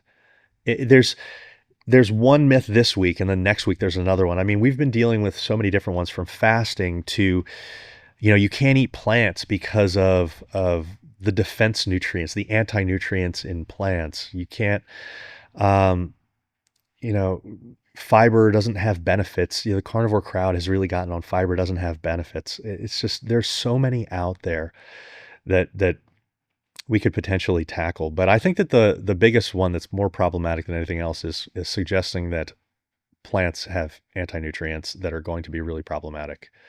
What are the anti-nutrients that they're speaking of? So anti-nutrients, I've not heard this one, so I'm intrigued. There are some constituents in plants that can cause you to not fully absorb certain things like calcium or magnesium. Oxalates are one of them. Fiber. Fiber's not one of the ones that they argue as an anti-nutrient. I see that. But you know, it's funny. There's so many benefits to fiber, and the weirdest thing in the carnivore crew right now is that they're arguing that fiber has no benefits. It's like it only doesn't have benefits if you don't consider gastrointestinal health and fighting cancer and cardiovascular health, not benefits. So there seems to be this really big push over the past few years to move away from eating plants. And it's almost just an excuse, I guess. Whenever you get into health and fitness, you're probably going to have to eat some fruits and vegetables if you really want to have the best overall health. I mean, there's almost no question about that in the research. I found another one since you just mentioned it. I was just like, all right, let's just see what's out there. And one of them is you need detoxes or juice cleanses. And why it went viral was obviously the influencers, and like the claim was detox teas, juices, or cleanses remove the toxins. Yeah, which toxins? You're going to look it for a doesn't long say. time. I know. I know you are. So, I mean, that's the funny thing. These detoxes, these cleanses, all of these different things, they don't do anything. If you have like heavy metal exposure and you need something like activated charcoal, or like, you've got toxins that you need removed, please go to your doctor. Please don't do these at-home coffee enemas and detoxes and all of these other things. They don't actually do anything. And it's funny because if you bring this up to the people selling them, you say what I just said. You say, which toxin? And they'll be like, yes, the toxins. And you're like, okay, well, so are we going to take a test in the beginning to figure out how many of these toxins I have? And then are we going to take a test at the end to figure out, has this been cleared from my body? No, they literally just sell these blanket cures for whatever sounds bad. And that's kind of the problem. We're creating issues. We're creating fear. I mean, this is one of the problems that the health industry has always had. Create a problem and then sell the solution to that problem. Adrenal fatigue, leaky gut, all of these toxins, parasite cleanses are becoming a really big thing these days, unfortunately. The shifts in these fads with nutrition from foods where we become very, very restrictive in our diets. And certainly there are situations in which keto might make sense. I mean, if you have a neurodegenerative disorder or you've got something that would call for it, there are certain types of cancer that could call for it. But constantly trying to look for these when you don't have these issues, you're probably going to be lowering your overall health, because none of these restrictive diets have as many benefits as just doing your standard diet that with the normal stuff that that you should be doing anyways. Well, I like asking, like you said, which toxins. I like looking and asking questions such as that. The one now that I have this big question on is with all the peptide, not all of them, but a lot of the peptide claims are mitochondria health, right? So my question then is, if mitochondria is part of every cell in the body, what percentage of the mitochondria are being affected? The whole body? 1% of the body? Exactly what? So the other problem with that too is we have to realize that when we're looking at research, and this is big in the peptide space and in the supplement space, when we're looking at the research, just because something shows a mechanism of change in something like mitochondria doesn't mean it causes an actual health change. But what you see what I'm saying? Like, what mitochondria are we talking about? Right. In which cell? In which cell? Yeah. So that's sort of the problem with some of these other peptides, is that the mechanisms by which they could actually help people could also be some of the ways that they could hurt people. And that's why when you look at these medications, really take a step back and check to see if there's actual human research, particularly long-term safety data on these things. Or experts speaking about it, because I'm not downplaying the peptides, because I know people that are, very, very into it, can explain all this shit. What I'm putting down is the 15-second clip that's basically saying, yes, this activates all mitochondria. And I'm like, the fuck you talking about all? You know what I'm saying? Like that right there just disclaims everything you just said. Every single one. Right? Just say activates mitochondria. I'd be good with that. But when you throw all, it's like, no, I highly suspect of that. Yeah. Right? You're an idiot. Who's the person to listen to? Yeah. Can I see the study that suggests all mitochondria, please? Yeah. It's like, come on. Yeah. Or this drives, the amino acids into all muscle. Like all muscle? We don't want like, heart hypertrophy to the extent that Yes. Yeah, that would not be good. No. I mean, so that's some of the problems with, the supplement industry was the one that had the crown for this for the longest time. And I think peptides are kind of taken over, and I'm not anti-peptide, but I think that people, when they look at some of my content, might think that I'm anti-peptide. I'm not. I am very much in the same vein that I am with fasting. I am with peptides. Yes, there are some peptides that are very, very beneficial, but we should be careful about what we're injecting into our body, especially if it hasn't been studied, and particularly if it's not approved for human use, which means the only place that we're getting these types of things are from research chemical sites.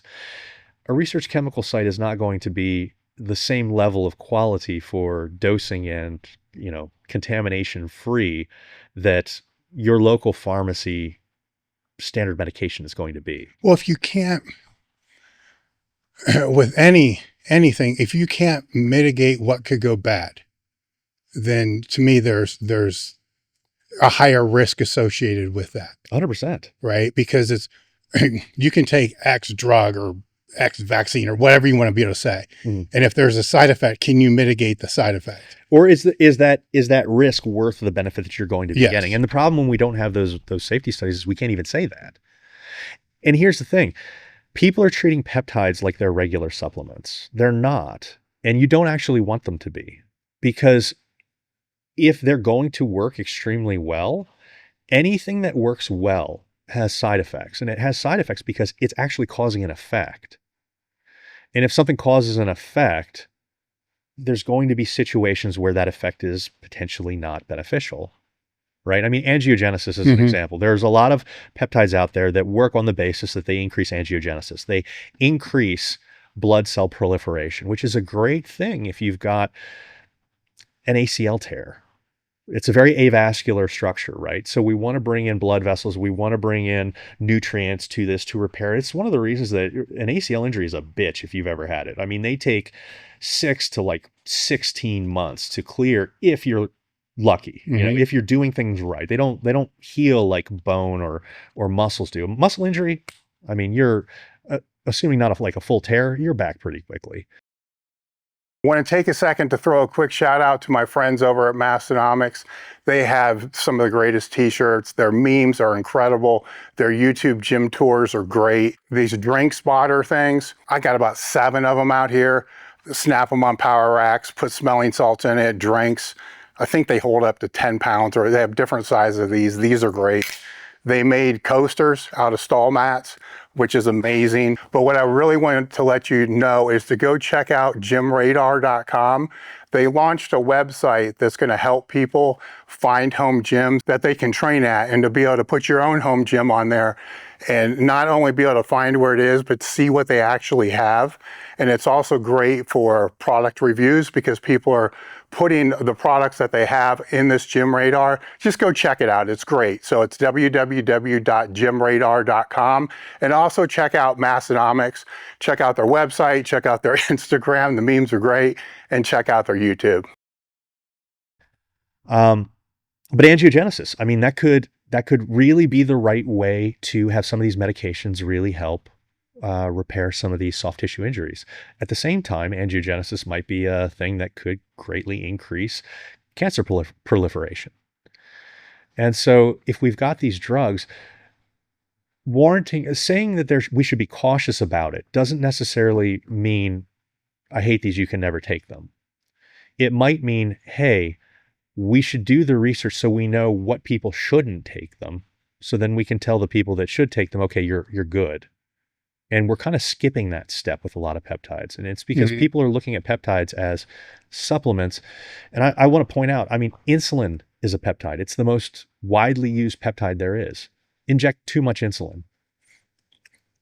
We're kind of skipping the step, but when you have strength sports and bodybuilding, we're kind of not, because anybody will take anything. Well, so that's the thing. They're the guinea pigs right now. There are very informal trials that are going on. There are. But so this is the thing though. You don't get the full safety data in play. Yeah. You might start to see where it's beneficial at what dosage. You might figure that out.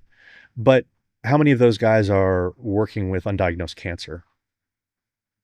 And if it requires that cancer to be in play first for it to, that angiogenesis to cause that to massively proliferate, maybe we don't know exactly where these things start to come into play. Mm-hmm. And that's why that controlled safety data really makes a lot of sense. And I'm not saying that it is going to cause these problems or it's not. I'm saying, hey, we've got really big questions on a lot of these. And if you're going to put them into your body, you're essentially using yourself as a lab rat.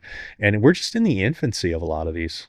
I mean, just starting last, 4 or 5 years? Yes. So stepping back into the macros, how would one, or how do you have somebody navigate fat loss with the least amount of suffering?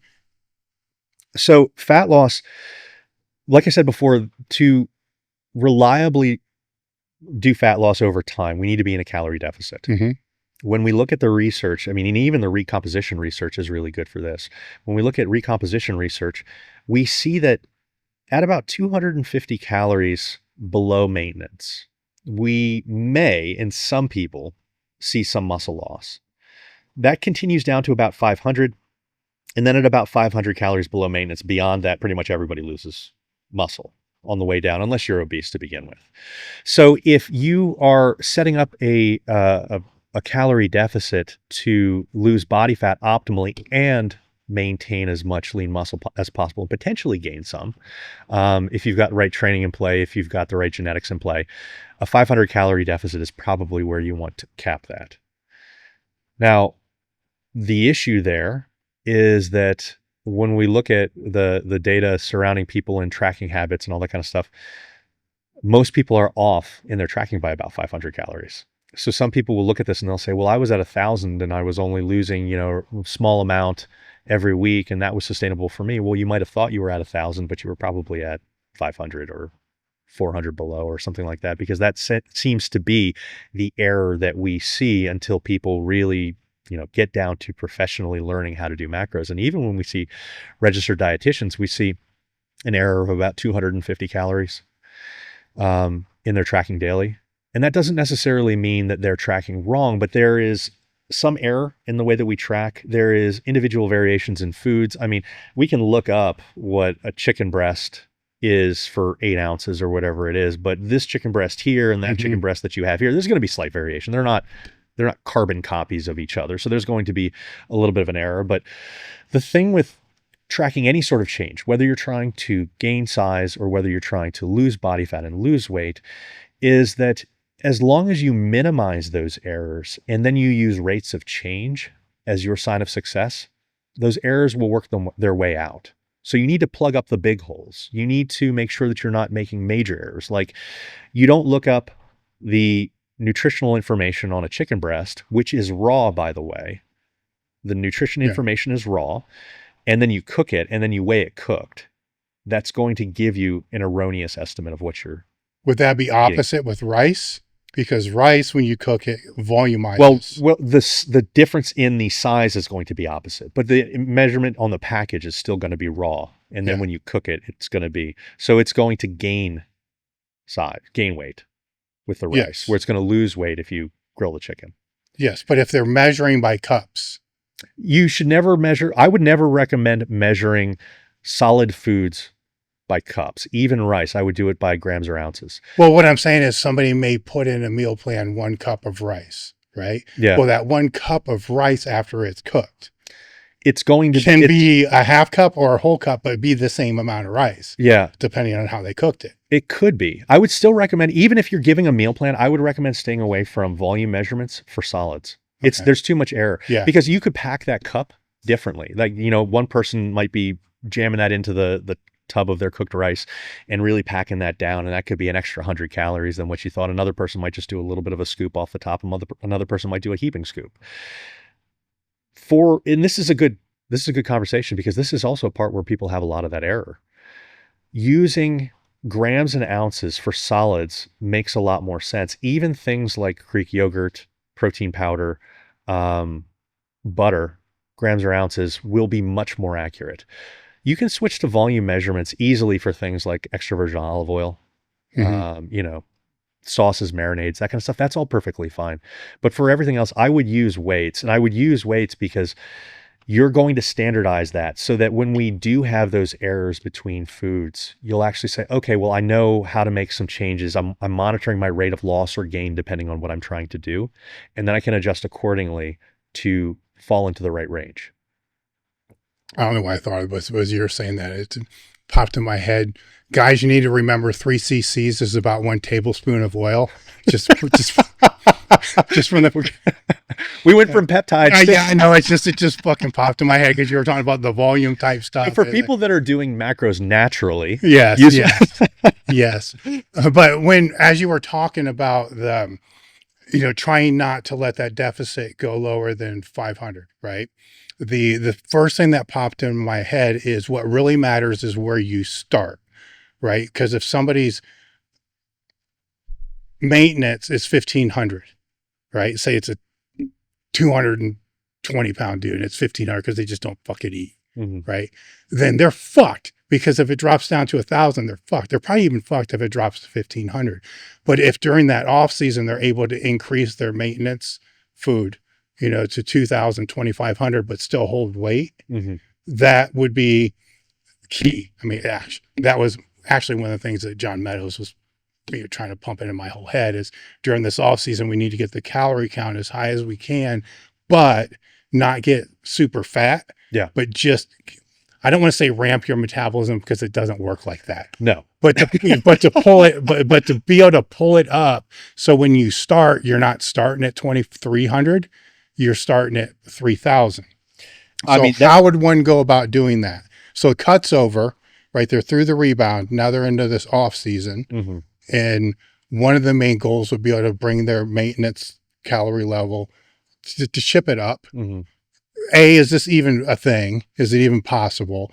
And then B, how would one go about doing it? So getting resting metabolic rate up significantly by adding food in doesn't really happen. I mean, the only way to really raise resting metabolic rate is through accretion of more muscle. I mean, you add more muscle. Every time you add a pound of muscle, you burn about 10 extra calories per day just sitting around doing nothing. You're going to burn a little bit more through movement, doing that kind of stuff. The reason that you see this happen a lot, because what you're describing actually happens. It just doesn't happen for the reason that people think that it happens. It doesn't happen because all of a sudden your metabolism gets massively raised. Yes. So when I would assume your NEAT goes up. That's actually, you hit the nail right on the head there. But before I get into the NEAT, one of the things that I want to touch on first, you said that you were just in a cut. And so now you're coming out of a cut and you're trying to build up.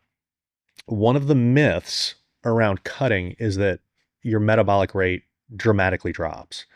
And that's not true. When we look at research that looks at this, your metabolic rate is going to be off maybe between, on average, 5 to 50 calories from what it should be.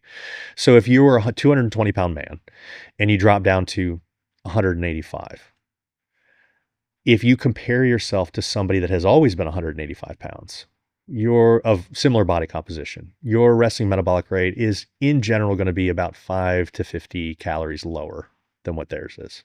Now there is genetic differences, but if we look at the large enough samples, this is what we tend to find. So when you're coming back up, that discrepancy over time tends to go away. So you get a little bit of extra calorie burn, standard calorie burn from resting metabolic rate from that. But as you add calories in,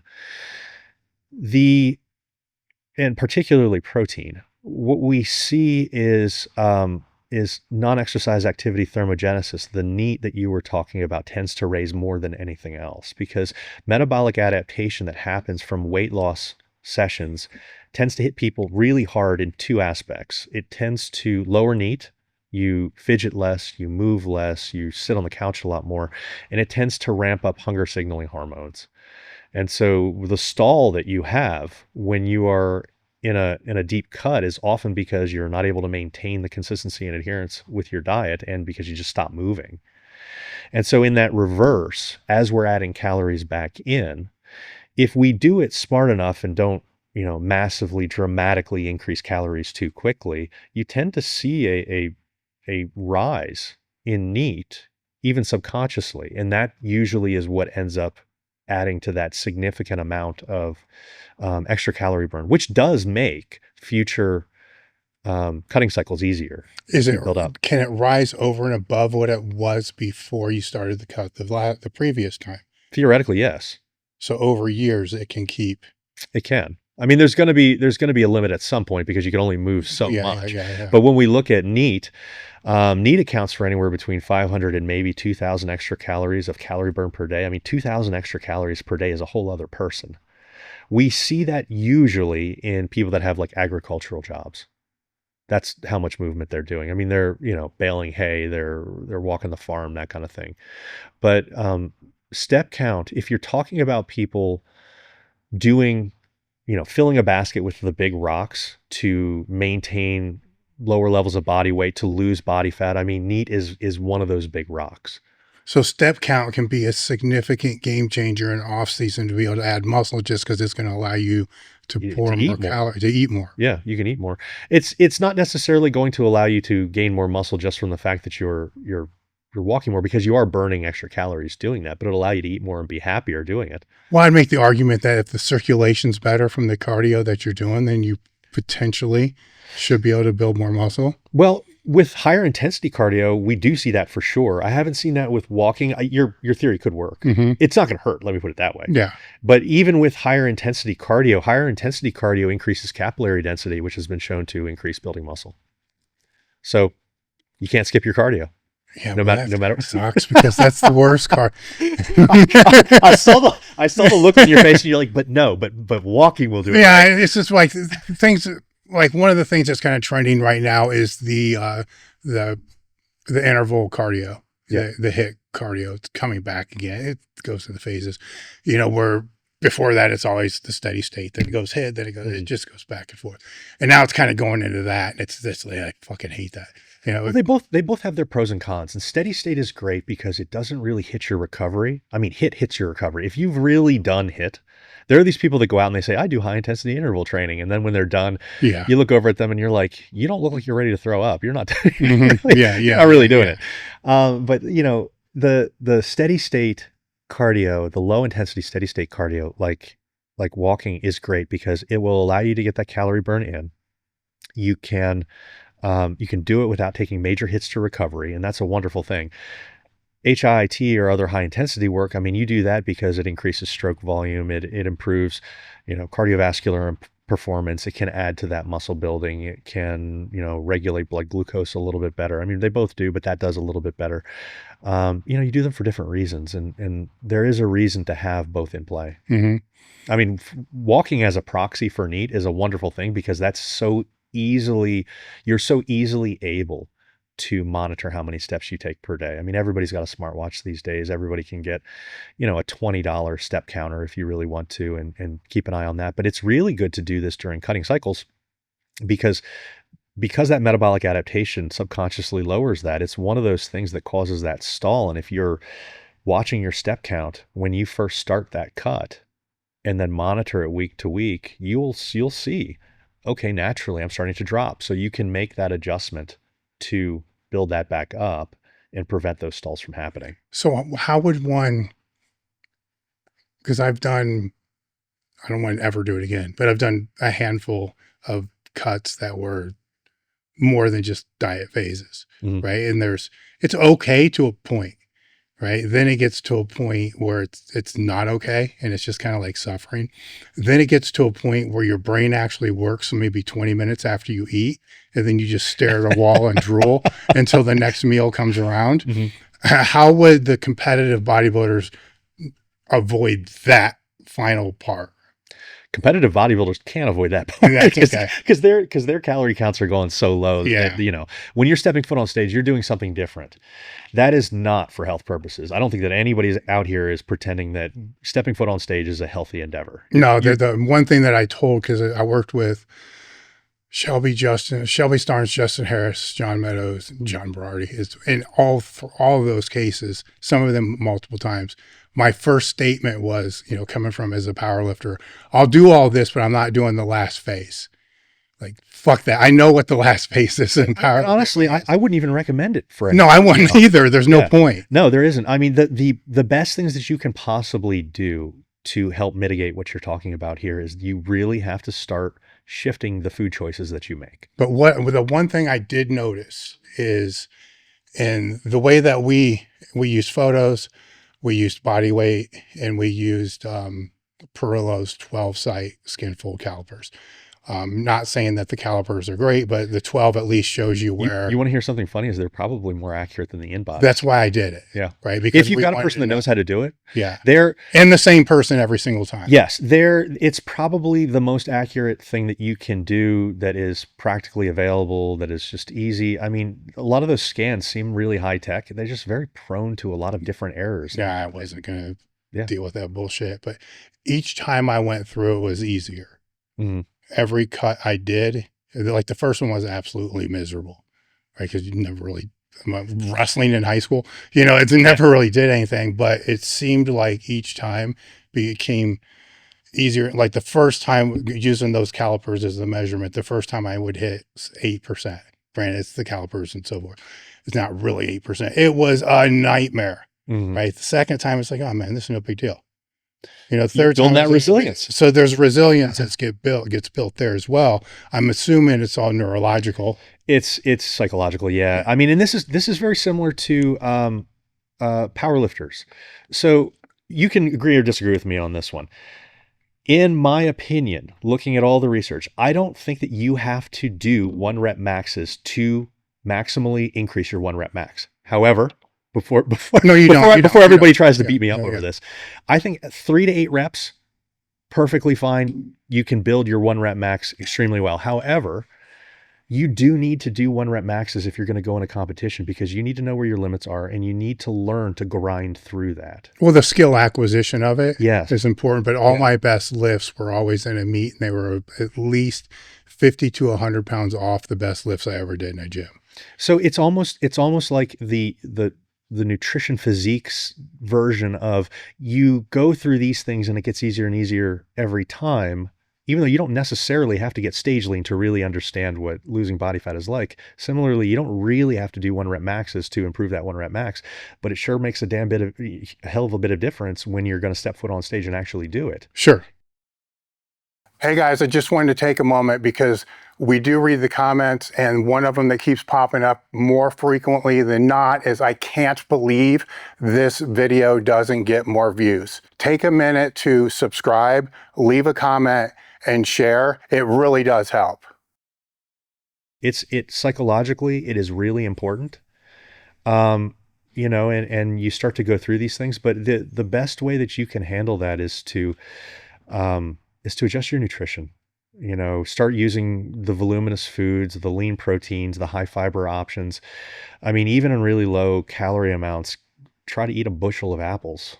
Like it's extremely filling, and people will say, well, I don't want the apples. And it's like, okay, well then it's not a physical hunger anyways. Yeah. If you're telling me you don't want that because you've been through this. If I offered you a bunch of apples when you were feeling that, you would have been like, hell yeah, give me those apples. All of them. Yes. So when I bring this up to people and they'll say, that's not really going to do it for me, I'm like, then you don't know what Dave's talking about. You didn't experience. You're not hungry enough. Right. Like it didn't matter if it's apples or fucking rice cake. It didn't matter what you would say, eat all of. So you adjust the foods that you eat as best as you possibly can, because obviously when you're getting staged, I was eating a head of broccoli. I mean, you've only got so many pickles. Pickles are my go-to for people when they're like, what should I eat? I'm like, just eat some pickles. They're like, how many? I'm like, it doesn't matter. They're 0 calories. Just eat the pickle. And so I get people eating a lot of pickles. Now, obviously you don't do that, the week before you're stepping on stage, because you don't want the sodium to be like, really throwing you off. But you do the best that you can with the food choices that you make, and then the timing of the food, because different people are hungry at different times. You're an abnormality, just like me. And I say that because you told me that you actually like to eat intermittent fasting, where you skip the first meal in the day. If we look at the large majority of people, most people prefer the opposite. They're hungriest in the morning, and they want to eat less in the evening. I think that those people are crazy, because when I set up those intermittent fasting protocols and I say, okay, well, I'll do it when calories get low, and I'll say, hey, we can try this and see if this is going to be good for you. From a hunger standpoint, if you enjoy this, if you don't, we don't have to do this. It'll just make those meals that you eat larger. And a lot of people will say, well, I don't want to eat in the evening. And I'm like, right before bed, I'm like, that's when I want most of my food. Yeah. Because I sleep better that way. I had a way harder time maintaining the body weight to 275 and trying to push it to 308. Being hungry doesn't bother me. It's whatever. Yeah. And that was a problem when I was trying to gain weight. Yeah. It was a big problem because it's the opposite impact. I got to force feed myself. It sucks. I don't want to do it. It's uncomfortable. I'm not hungry, to be able to do it. Then when I get hungry, it's not like the hunger is like, oh, I need to go eat. It's just like, I got shit to do. Yeah, I'm the same way. And you get into the kind of instances that I get into. This people call them hard gainers, but it's really just not eating enough. And 100%. And it's difficult for people that don't want to eat. But you rely on things that have the opposite effect of what we're looking for in those cuts. I mean, you get the butters, the cheeses, the oil, things that have high calorie density that are easy to kind of get down, fast carbs, a lot more fast carbs in your diet. And all of a sudden you're just drinking Gatorades because you just need to get some extra calories in. I was pounding, remember the Ultra Fuels that came in? Yes. I would take a tub of that, dump half of it in a lemonade container, fill them both full of water. And then I would drink one of those a day. And it was like 2,500 calories or whatever. Yeah. And that was just because it was easy, right? Because I can easily go through a whole day and be 5, 6 o'clock at night and be like, fuck, I haven't ate. That doesn't work really well when you're a 308 power lifter. Right. Do you remember the old Slim Fast meal replacement shakes? Okay, yeah. So when I was having this same issue, I used to get cases of that, and they're supposed to replace your meal, but I would drink them with my meals to add in another meal, and they actually tasted pretty good because they were probably all. No, I'm laughing because of this, because a friend of mine going way back, his name was Matt Dimmel. He was a super heavyweight power lifter, one of the first to squat a grand, and he started taking the cans and put them in a gallon milk jug and drinking. He was like, look, man, he thought this was how he was going to lose weight. He thought it was like a weight loss supplement. So instead of reducing his food count, he just started putting fucking Slim Fast in a gallon milk jug and drinking that all day. They couldn't figure out why he wasn't losing weight. Was he gaining weight? Because I was gaining weight. And he's like, I don't understand. Dreamer bulk. And it's like, oh my God, this can't be real right now. And it was, so anytime I hear the Slim Fast, it just, boom, it pops with that. Hey, it worked really well as a weight gainer for me too at the time. Oh, back then when we were poor as fuck, we were buying Ensure for our protein drinks because they were made for old people that were on Medicare. It works really well for that. Cheap as hell. And it was small, pound them. It didn't taste bad. It's great. Yeah. With sleep, what are some of the myths that you're seeing going around now with that? Sleep is an interesting one because that's the one that people don't really want to talk about a whole lot. Because it's difficult. I mean, we live in a busy lifestyle and sleep seems to be the thing that gets the back seat, right? When we look at the research that looks over sleep for most athletes, it seems anywhere between 8 and 9 hours is probably what makes the most sense. And most people lean on that 7-hour recommendation. I think it's from the government, but that's for sedentary people. When you train hard, you probably need a little bit more. I mean, you're repairing muscle tissue, you're recovering from the day, so it probably makes a lot more sense. But it makes a big difference in a lot of areas. One thing that we touched on earlier was testosterone levels in men are significantly depressed when you compare. I mean, I remember 2 or 3 studies that looked at either 8 and 8.5 hours versus 6.5 hours. And the drop-offs were major, very, very significant in how much testosterone was different between the people in the two. The other thing that we want to be conscious of is what we said earlier always holds true. Energy balance dictates whether you gain or lose weight, but it doesn't dictate what you gain or what you lose. Sleep has a very large impact on that. So if we're in a calorie deficit and we're trying to lose body fat, we could lose 20 pounds for the person getting 8.5 hours of sleep versus the person getting 5.4 hours of, or 5.5 hours of sleep. It was something like you lose 50% more muscle when you are losing that weight. or sorry, you lose 50%. Yeah, you lose 50% more muscle when you're losing that weight, which means if you're sleep deprived, the percentage of muscle lost is significantly more and significantly less fat is lost. So then how does one know if they're sleep deprived? Try to get better sleep. I mean, you shoot for that 8 hours. If it's at all possible, you do the best that you possibly can. There are genetic variants that can get less sleep, but there's no real way to tell if you have that very easily or readily. What have you seen with sleep trackers is for sleep? And I throw this out because I got an Oura Ring, I got an Apple Watch, and a fucking Fitbit that I've tried, and they're never the same. Yeah. Right. So I've kind of got to the point where I still track it just for the resting heart rate, so forth, like, because I can kind of gear things based upon that. But the difference between what I'm trying to get to is how I feel. How do you do it? Ranks. Well, just how I feel when I wake up matters more than what any of the shit says. It should. And one of the problems with those trackers is they use something called HRV, heart rate variability, to be able to make predictions on what's going on. Now, those trackers, whether it's a ring or a wrist-borne tracker, they can tell a few things really well, and they can't tell other things well at all. They can tell step count rather well. They can tell heart rate. They cannot tell calories burned. They cannot tell sleep quality. They cannot tell recovery.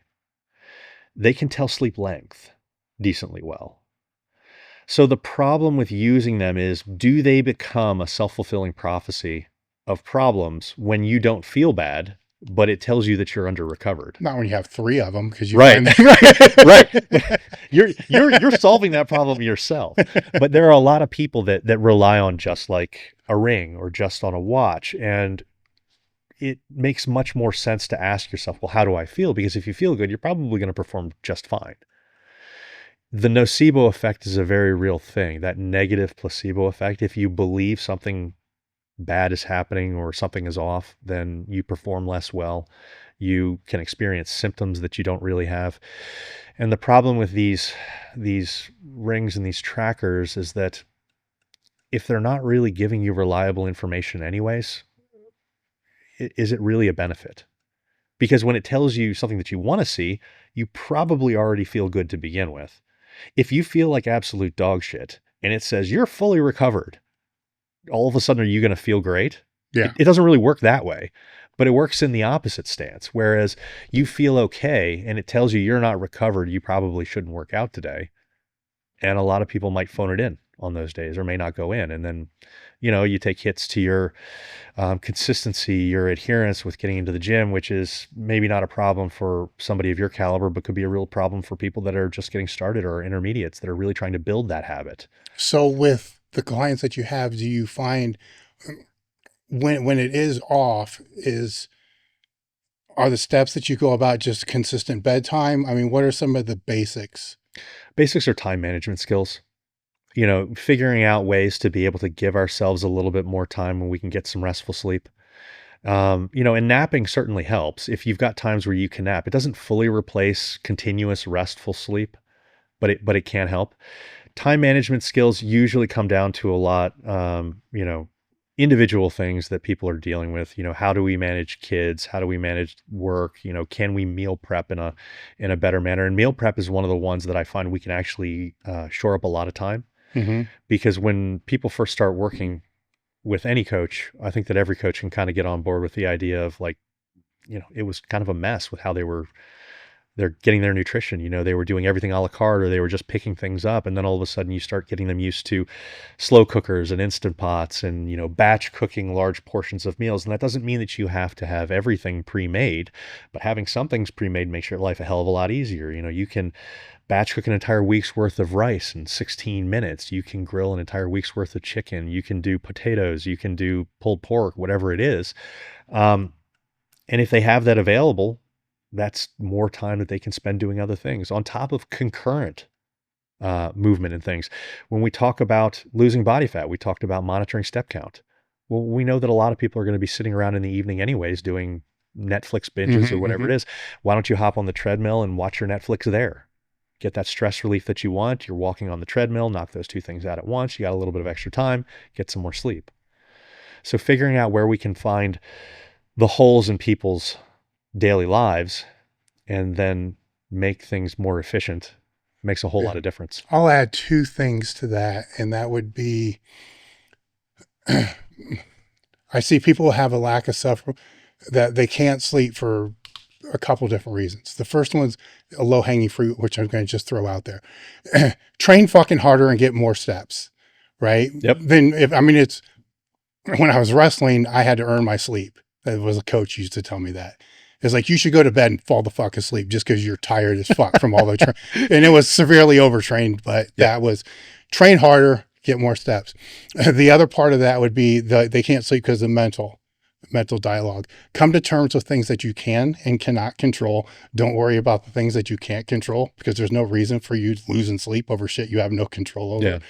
And have conversations that you need to have during the day, so you're not thinking about that conversation that you should have had today that you're going to push off till tomorrow. And then it's going to be just wind into your head all night long. These are simple fucking things, by the way, because eventually that conversation is going to happen. But there's stuff that none of us do. Well, I know that's why I'm putting it out there. So when you bring that up, it's a great thing, because it's stuff. Again, this is back to coaching. The good information in coaching is the simple stuff. You just have to repeat it over and over and over, because people need to absorb it. There's a difference between hearing it once and then taking it to heart. So when you point these things out, it's 100% exactly what people need to hear.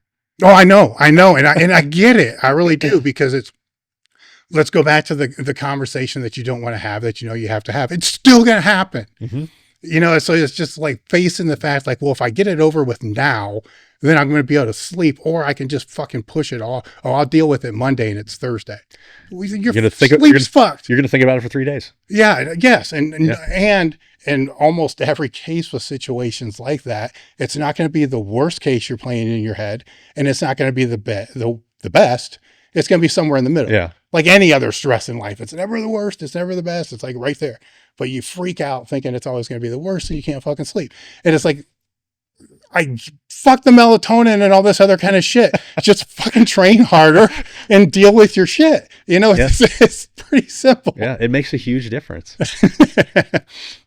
In the industry as a whole, what are some of the other things that, because I don't pay attention to the trends unless it really is like flooding, you know, social media. So I don't follow it too much. I rely on you guys to like tell me what's going on. What are some of the other things that are popping off training wise? Let's go training wise. Training wise, we're getting into a lot of discussion these days about there's an argument back and forth about whether or not a calorie surplus is necessary to optimize muscle building. Alan Aragon and I did a 4-part review for his research review, the Alan Aragon research review, where we went over the data for this type of thing. And I think that people pushing... That's a good review, by the way. I'm going to give him a plug, because I've been subscribing to that since it came out. Yeah, it is. And you know, it's been great being a part of that with him. There's this big argument these days that you don't need a calorie surplus to maximize muscle building. This is, I think, a little bit kind of a narrow focus. I think that we're missing, you know, working with clients when we specifically stick to just that thought process. The reason being, when we see how calorie surpluses affect people, it's going to be dependent on the person that you're working with. You know, if you've got a brand new client that you're training, they've got those newbie gains in play. If you're working with somebody that's a hard gainer, they can certainly stand to have some more calories. If you are, you know, near your limits for maximal muscle potential, you're probably not going to gain much muscle if you're sticking at maintenance calories, on top of the fact that maintenance calories is a slightly moving target anyways. If you're constantly trying to stay at maintenance calories to not put on any fat while you're trying to put on muscle, you're dancing on a razor's edge. Essentially, you're going to dip into maybe a calorie deficit. You're going to be in a calorie surplus sometimes. You're going to constantly be, you know, bouncing in between the two. So there is nuance. What person are you working with? And then make the decision based off of that. If you've got a hard gainer, if you've got somebody that's brand new to training, you probably have a lot more room to go up in calories and be able to give them something that will benefit them mostly with building lean muscle. And I mean, I'm sure that you've seen this. If you get your, you know, 20-year-old guy that comes in, he's rail thin, you're not going to be like, be at maintenance calories, you're fine. No, No. you're going to put them in a calorie Yeah, surplus. sure. Absolutely. The whole idea that the calorie surplus is either that the two choices are either we become really gross in this bulk and we gain tons of body fat, or we stay at maintenance. That's not what reality is. There's a continuum. We don't have to go into this major calorie surplus. Even if we do, in a lot of these beginner trainees, there was a study by Rosnick and colleagues, I think it was 2020. I mean, he had people on 2,000 extra calories and they didn't gain any body fat. It was all lean body mass with 2,000 extra calories per day. Now, that's an extreme example. Well, if they're putting on muscle, though. But I don't want people to go out and put in 2,000 calorie yeah. surpluses. But that's an extreme example of how, if we're freaking out about like 200 calories above maintenance or 500 calories above maintenance, we probably shouldn't be. Well, I think where that can get dicey to the individual that's doing it or the individual that sees it and advises it is they're mistaking glycogen storage as increased muscle mass. And water. And water. Yes. I mean, but that all comes along with the LBM. But what the important part of that study was is that they didn't gain body fat when they did that. So it's not like you're going to automatically put this on and then all of a sudden you're going to get fat. Yes. That's not necessarily true. So if we've got somebody that is having problems gaining weight, if we've got somebody that's a new trainee, I mean, even calorie surpluses of like 500 to 1,000 might make sense. The more advanced that you are, yes, you've got less potential to grow.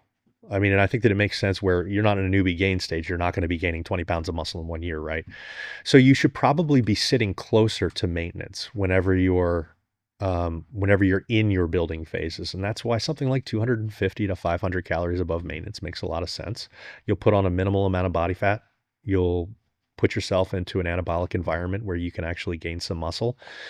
And, you know, have probably better progress than if you're trying to tiptoe that line at maintenance. Those two are significantly different populations, right? Because if you have somebody that's been training seriously hard correctly for 15 years, I don't want to say they won't, but putting on a 1 pound of new lean muscle mass, it that limit, you know, PEDs are not, right? Because they're still going to hit that same limit. Yeah. It just one's going to be more enhanced than the other one. The answer at the PEDs is not more PEDs. The answer is just kind of making that realization, which I hate to say because we wanted to say, you know, that anything's possible. But well, at some point, you're getting near max. It's near max, and when it's near max, you know, that's when you got to start to rely really heavily on recovery modality, everything. Yeah. Because at that point, everything is going to matter, because shortly after that near max, you give it another 5 or 10 years, it's going to start going the other way. And some of that will be age dependent, but if you start at 20 and it takes 15 years to put on your maximum amount of muscle mass, what are you now, 35? Yeah. And that's where we usually see people that have the best builds in bodybuilding usually are 30 to 35 or so. Tends to be that age range. So on average, they got another 5 years, and then Mother Nature is going to start working against them, no matter what. Anyway, maybe there'll be a drug or a peptide, you know, that's going to be able to fix that. But I think knowing that it's a reality and people actually understand. I hate to say it, right, because it sounds defeating. Yeah, at some point you can only go so far. I mean, both with strength and hypertrophy. You know, you're at some point you're going to hit your last max. The important thing isn't that you reach that; it's that you continually try to do what your ability will allow.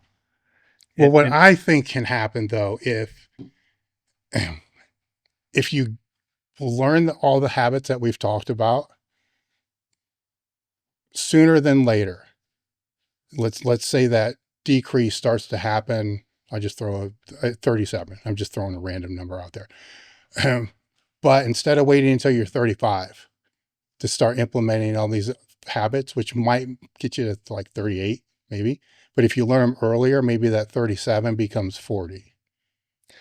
Well, I mean, but if we're thinking about hitting maximums, I mean, you know, most people, if they're starting later, aren't going to be thinking about it in that context anyways. You know, they're going to be thinking about it in the context of how can I improve from where I am? Yes. You know, and any age group, you can improve from where you are with the caveats of what you're talking about, being extremely advanced and towards the end, and then best case scenario, you hold steady as long as you possibly can. But I mean, to your point, we will typically see muscle loss beginning in 40s in most people. Well, what I'm saying is if you take your advanced bodybuilders, your advanced strength athletes and so forth, and if we were to miraculously be able to add 2 more years on wherever their peak was, let's say Jay Cutler at his peak, we're able to stick in another 2 years right there. Would those 2 years, he's a bad example because everything was kind of on point, right? Yes. So, right. He's got nowhere to go. Thanks for sticking me into that position. Really bad example. But just to someone who's very illustrate the good, case, not necessarily. Yes, but if they can learn those habits, because what I typically see in the strength world is they don't start dialing down on all these things that we're talking about until they start to see the decrease. And it's like, if you would have dialed down on these, that decrease might have happened 2 years later.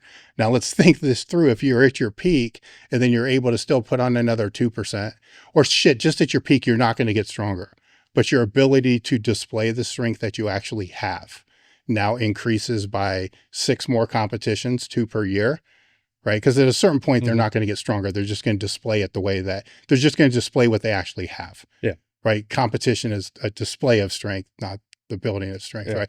And you talk to any lifter and they're going to say, I was way stronger in the gym or than I was in a meet, in almost in every case. Right. I always tell them you need to be able to total at least 100 to 150 pounds more than what you think you're going to have to total in the meet. Because very rarely are all lifts that they do in a meet a grind that takes 8 seconds to come up with. They either miss it or they just, if they smoke it, then they had 30 more pounds, right? Yeah. So given those other opportunities, because they dial in these other habits, now they have more than just 2 years to maximize that. Both your potential ceiling and the length of that potential ceiling will increase. Yes. So dial these things in as soon as you possibly can is essentially the story here. Yes. Because what you're saying is true. A lot of people get by with really good genetics. Really good genetics or really good gear. A combination of the two.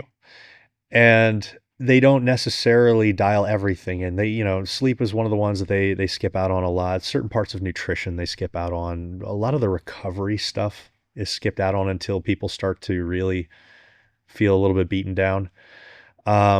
But if you start to attend to that stuff earlier, you will potentially give yourself a higher peak and for longer. So the question then becomes, can these things be learned without fucking them up? Because you can get away, we can get away with a lot of this shit in our 20s. You can train way too hard and still bounce back. So you can learn what training too hard actually means, right? You fuck and so it becomes like the RPE of all these different things that you don't know what 10 is unless you've gone to 11. I think that people can.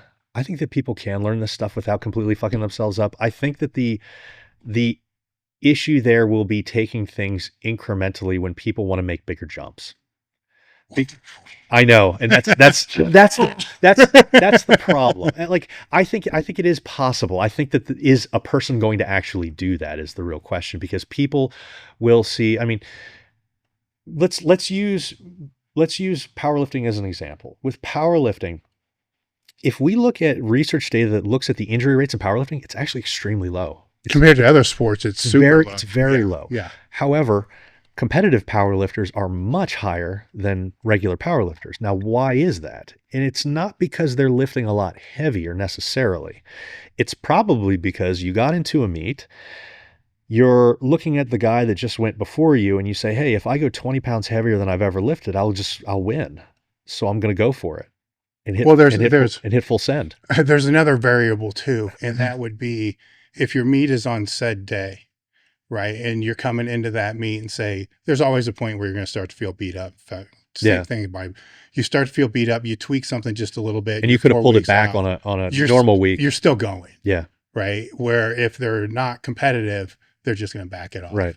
Right. So it's the fuck around, find out. It's 100% what it is. Yeah. But that's why I think that when we talk about really pushing these boundaries, I think that it is possible without really screwing yourself up. But I think it's only really possible without screwing yourself up if you're willing to be patient and take those in the incremental changes that your body can take. I mean, if you've hit a 100% max, you might come back the next time if you're feeling good and try 102.5. But trying 110, which you might try under different circumstances in competition with all the lights and all the cheering, we might find that this is counterproductive to keeping this train going for the long term. I just want to take a moment to let you know about our crew. What our crew is, it allows the show to stay independent, and it's the reason why the podcast is still here now. The podcast is free to listen to, but it's not free to produce. It keeps going because of the sales through elitefts, our show sponsors, but more importantly, our crew members. The reason I love this is for many reasons, is it keeps the show independent. So I can pick who I want to speak to. I can pick what topics I want to speak to, and I don't have to be accountable to anybody. I just go off what the crew members want and what the audience wants, and I don't have to deal with all the other bullcrap that's associated with the podcast world. In return, what you get with the crew is ad-free episodes that are released a day ahead of time. You get access to our Discord community, which has AMAs, like 60 ebooks. We try to put a new ebook out every single month. Access to our coaching community with form checks, training Q&As. It also gives you invitations to our training retreats that are out here in the gym once or twice a year. 76% of all the people that joined in 2022 are still members now. Right now, you can either go month to month or get 2 months free with an annual plan. Just look for the link in the description, look at the QR code, or search elitefts.com crew and join today. It means a lot. You know how I prove that to be true is anybody that's trained in gym settings with serious strength athletes, including the bodybuilders, and somebody comes in and they're 18, 19, 20 years old, right? And they're already past the beginner phase, right? So they put the muscle on. They start taking testosterone or whatever it's going to be. And then they start, every time they come in, it's like 10 pounds more, 10 pounds more, 10 pounds more, 10 pounds more.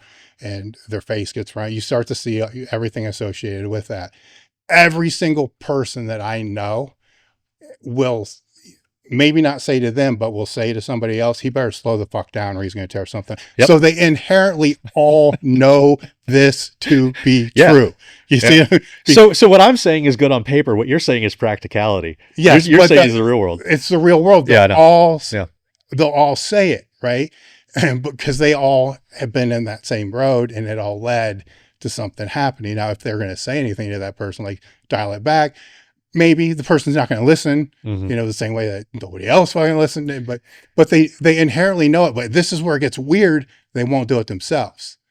Like if they start, 100%. If they start training for another training phase or whatever it is, and that phase just starts kicking off, like this is shit's work, whatever, everything's coming into play sooner than what it normally will. They're not like, oh, I've known 2 people in my entire life that training for a meet, everything was going ahead of plan. They're like, I need to pull back.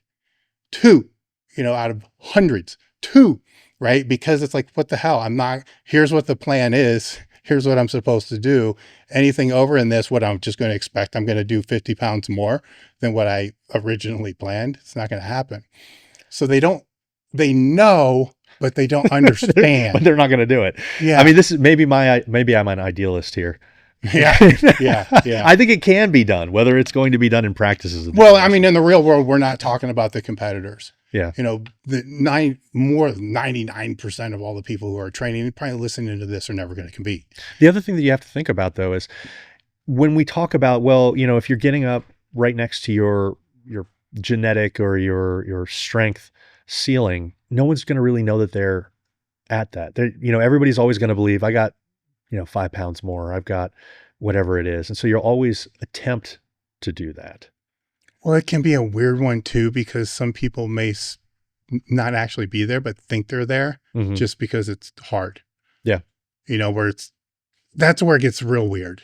It's where it kind of gets dicey, because it's the ones that I see that think they're there, they're not, right? Because you can look at what they do. Yeah. right? And their habits are not dialed in, or if it's in the powerlifting or strongman, their form just sucks on certain things. Mhm. It's like they're maybe they are, but their ability to display on stage or on a platform Isn't translating. isn't translating the way it should. Mm. So yes, they are, but they're not displaying it because they're lazy and they don't want to do the work that they're supposed to do, to be able to do that. But they may tell themselves, this is it. This is the furthest I can go. They were supposed to be getting to sleep an hour earlier instead of doom scrolling on YouTube. Yeah. Were there any topics you wanted to go over I didn't bring up? What else? Whatever else you got, I'm happy. Sleep, nutrition.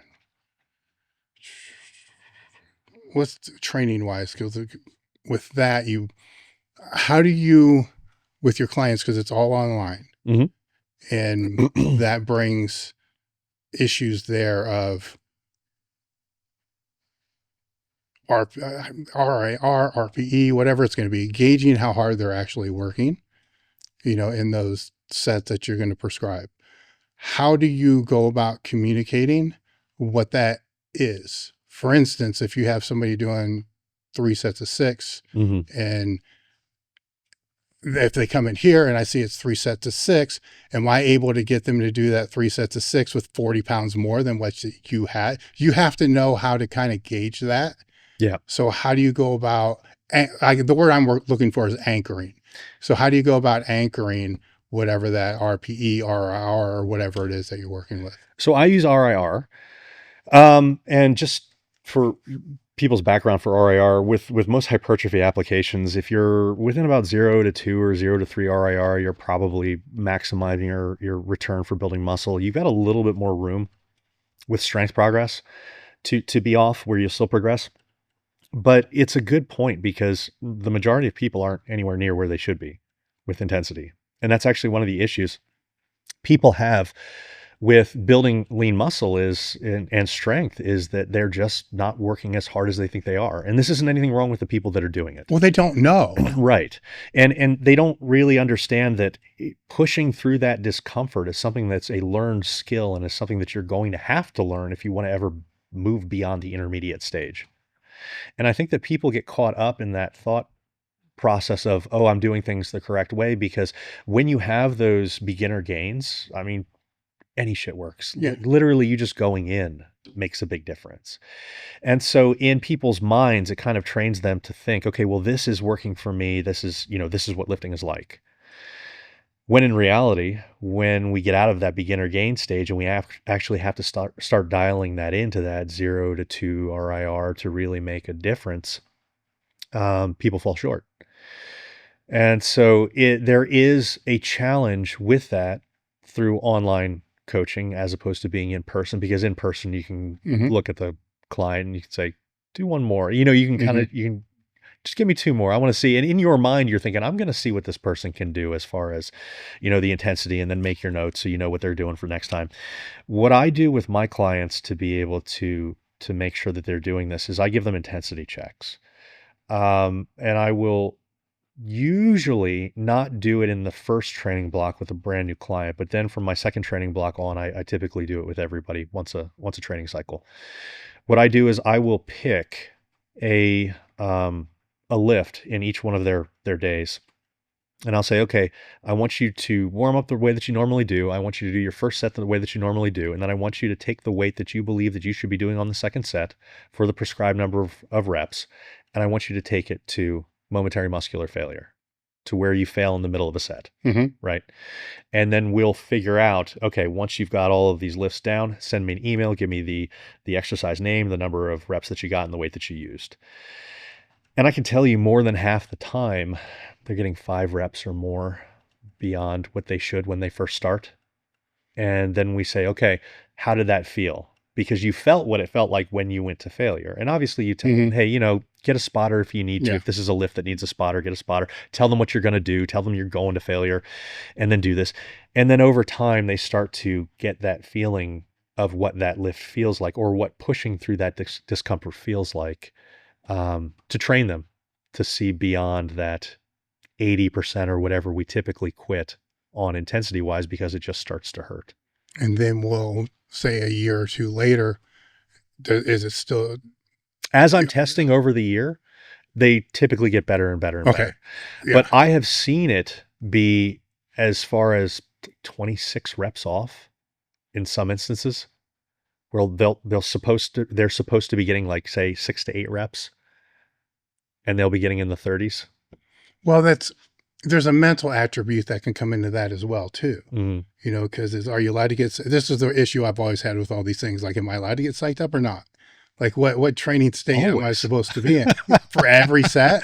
You know, Do it, rock and roll. Yeah. So it's because it can be a whole different.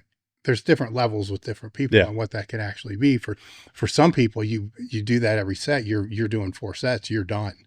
You know, I actually don't think that we need as many sets as a lot of people prescribe. And I mean, even when if they're hard, no, I agree Right. 100%. I mean, and even when we're looking at hypertrophy research, the current logic is 10 to 20 working sets per muscle group per week, but that number includes fractional sets. So if I'm doing like a back row, like a bent over row, Mhm. it counts as half of a bicep or a third of a bicep, depending on what the research study counts it as.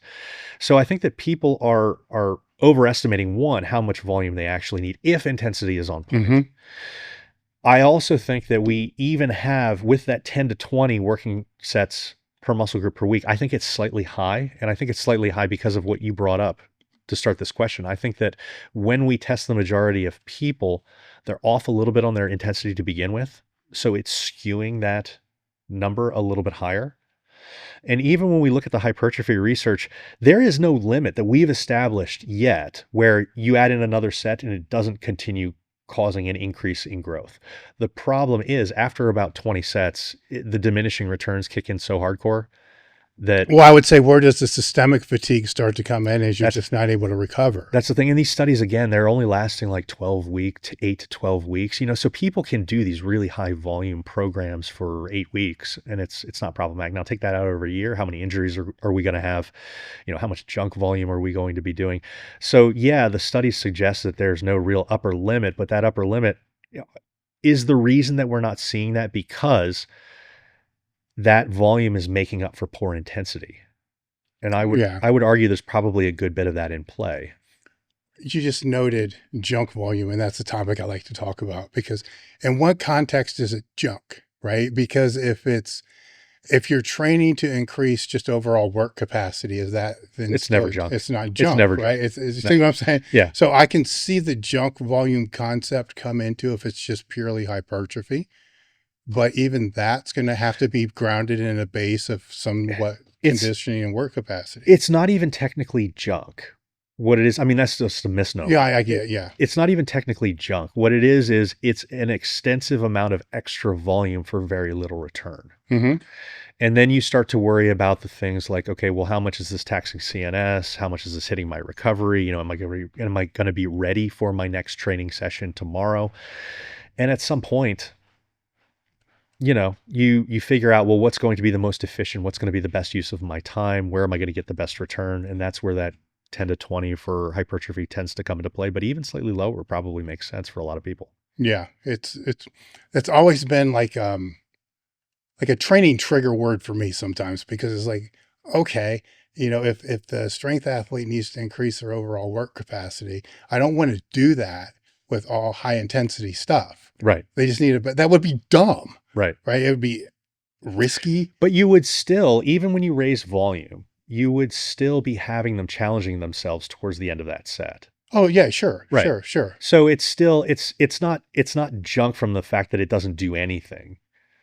There's just diminishing returns depending on if we're talking about hypertrophy, there's just significant diminishing returns. And if we're going to get like 99% of what we're going to get out of it at 10 to 20 reps or 10 to 20 sets, then should we really be going up to 32 or 42? Yeah. To get that 0.4 or 0.5, back, with the potential risk for things like injury, hits to recovery. How can you sustain this over extremely long periods of time? And we see really high volume things come into play with powerlifting as well. I mean, there was a study that just came out that looked at bench pressing every day for, I think it was 34, it might've been 36 straight days. And they saw significant increases in bench press strength by doing it. At the same time, they also saw some dramatic increases in injury risk. Mm-hmm. And so you have to balance, your progress towards, you don't run a small of cycle every cycle constantly, because it would absolutely beat the shit out of you. Yeah. Well, there's so many caveats, because when I hear things like that, I'll think, well, if you have somebody bench press every single day, then and they were testing 1 rep max every day too. Well, they're inherently going to try to figure out easier ways to do it. So their technique is going to increase over this period of time, because the bouts are happening so frequently that, let's say they're not tucking their elbows enough when they start, but they start to figure out halfway through, hey, fuck, if I tuck my elbows, this works better. Or if no leg drive and play. Yeah, I keep the wrist stacked, so it's, I seriously question if that's real. Like, it still could have happened over a long period of time without the injury rate, just with the focus. I'm sure these people running the study, they're not fixing their technique every fucking rep that they're in there. They just go bench, right? Right. But when you're doing those frequent bouts like that, you're going to figure shit out, because it hurts. You know what I'm saying? Or one day you're like, fuck, that felt way easier than the day before. Why did I, I did this. You get what I'm saying? So there's all these other variables that kind of play into all that. But the compounding effect is, some idiot's going to hear this and then go bench every single day, and then fuck themselves up because their technique's good. So that's what bothers me with a lot of these studies, because what's the technical acuity that's being developed during this time period, and why is that not being accounted for?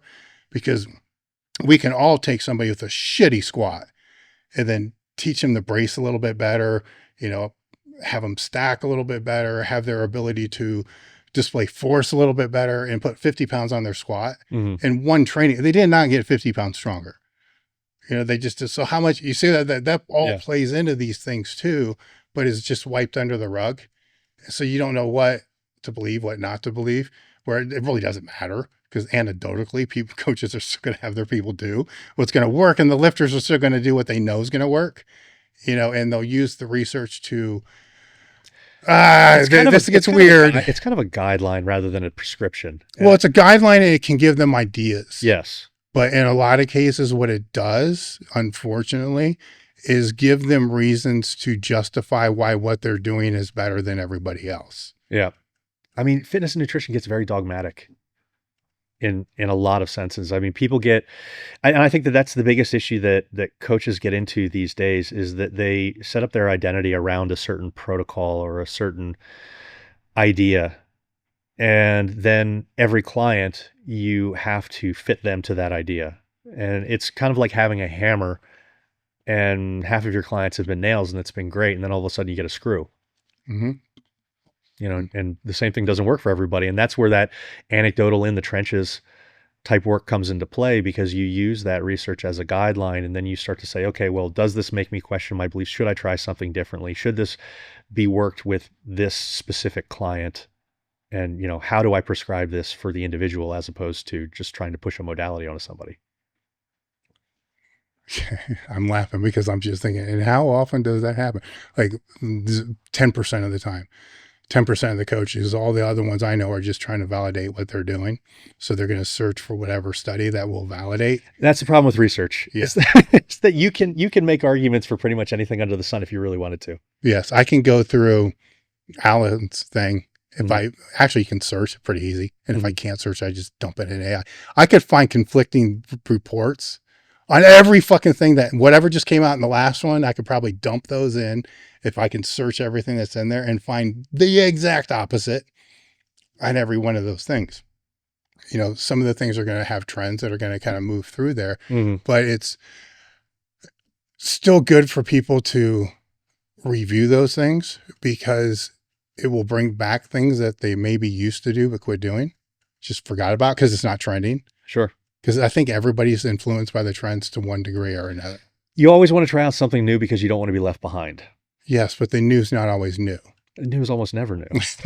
We just see cycles in all of these things. I mean, we see cycles in the low carb diets, the low fat diets, and we'll see it again. It's all going to come back. What's the best way people can go about finding you? Head over to my website, mauiathletics.com, or reach out to me on Instagram or YouTube at Dr. Allan Bacon. Just make sure you spell my first name right, Allan. Okay. Any final thoughts that you have? No, thank you for having me, Dave. This has been a blast. Really appreciate the invite. No, thank you. And we're done.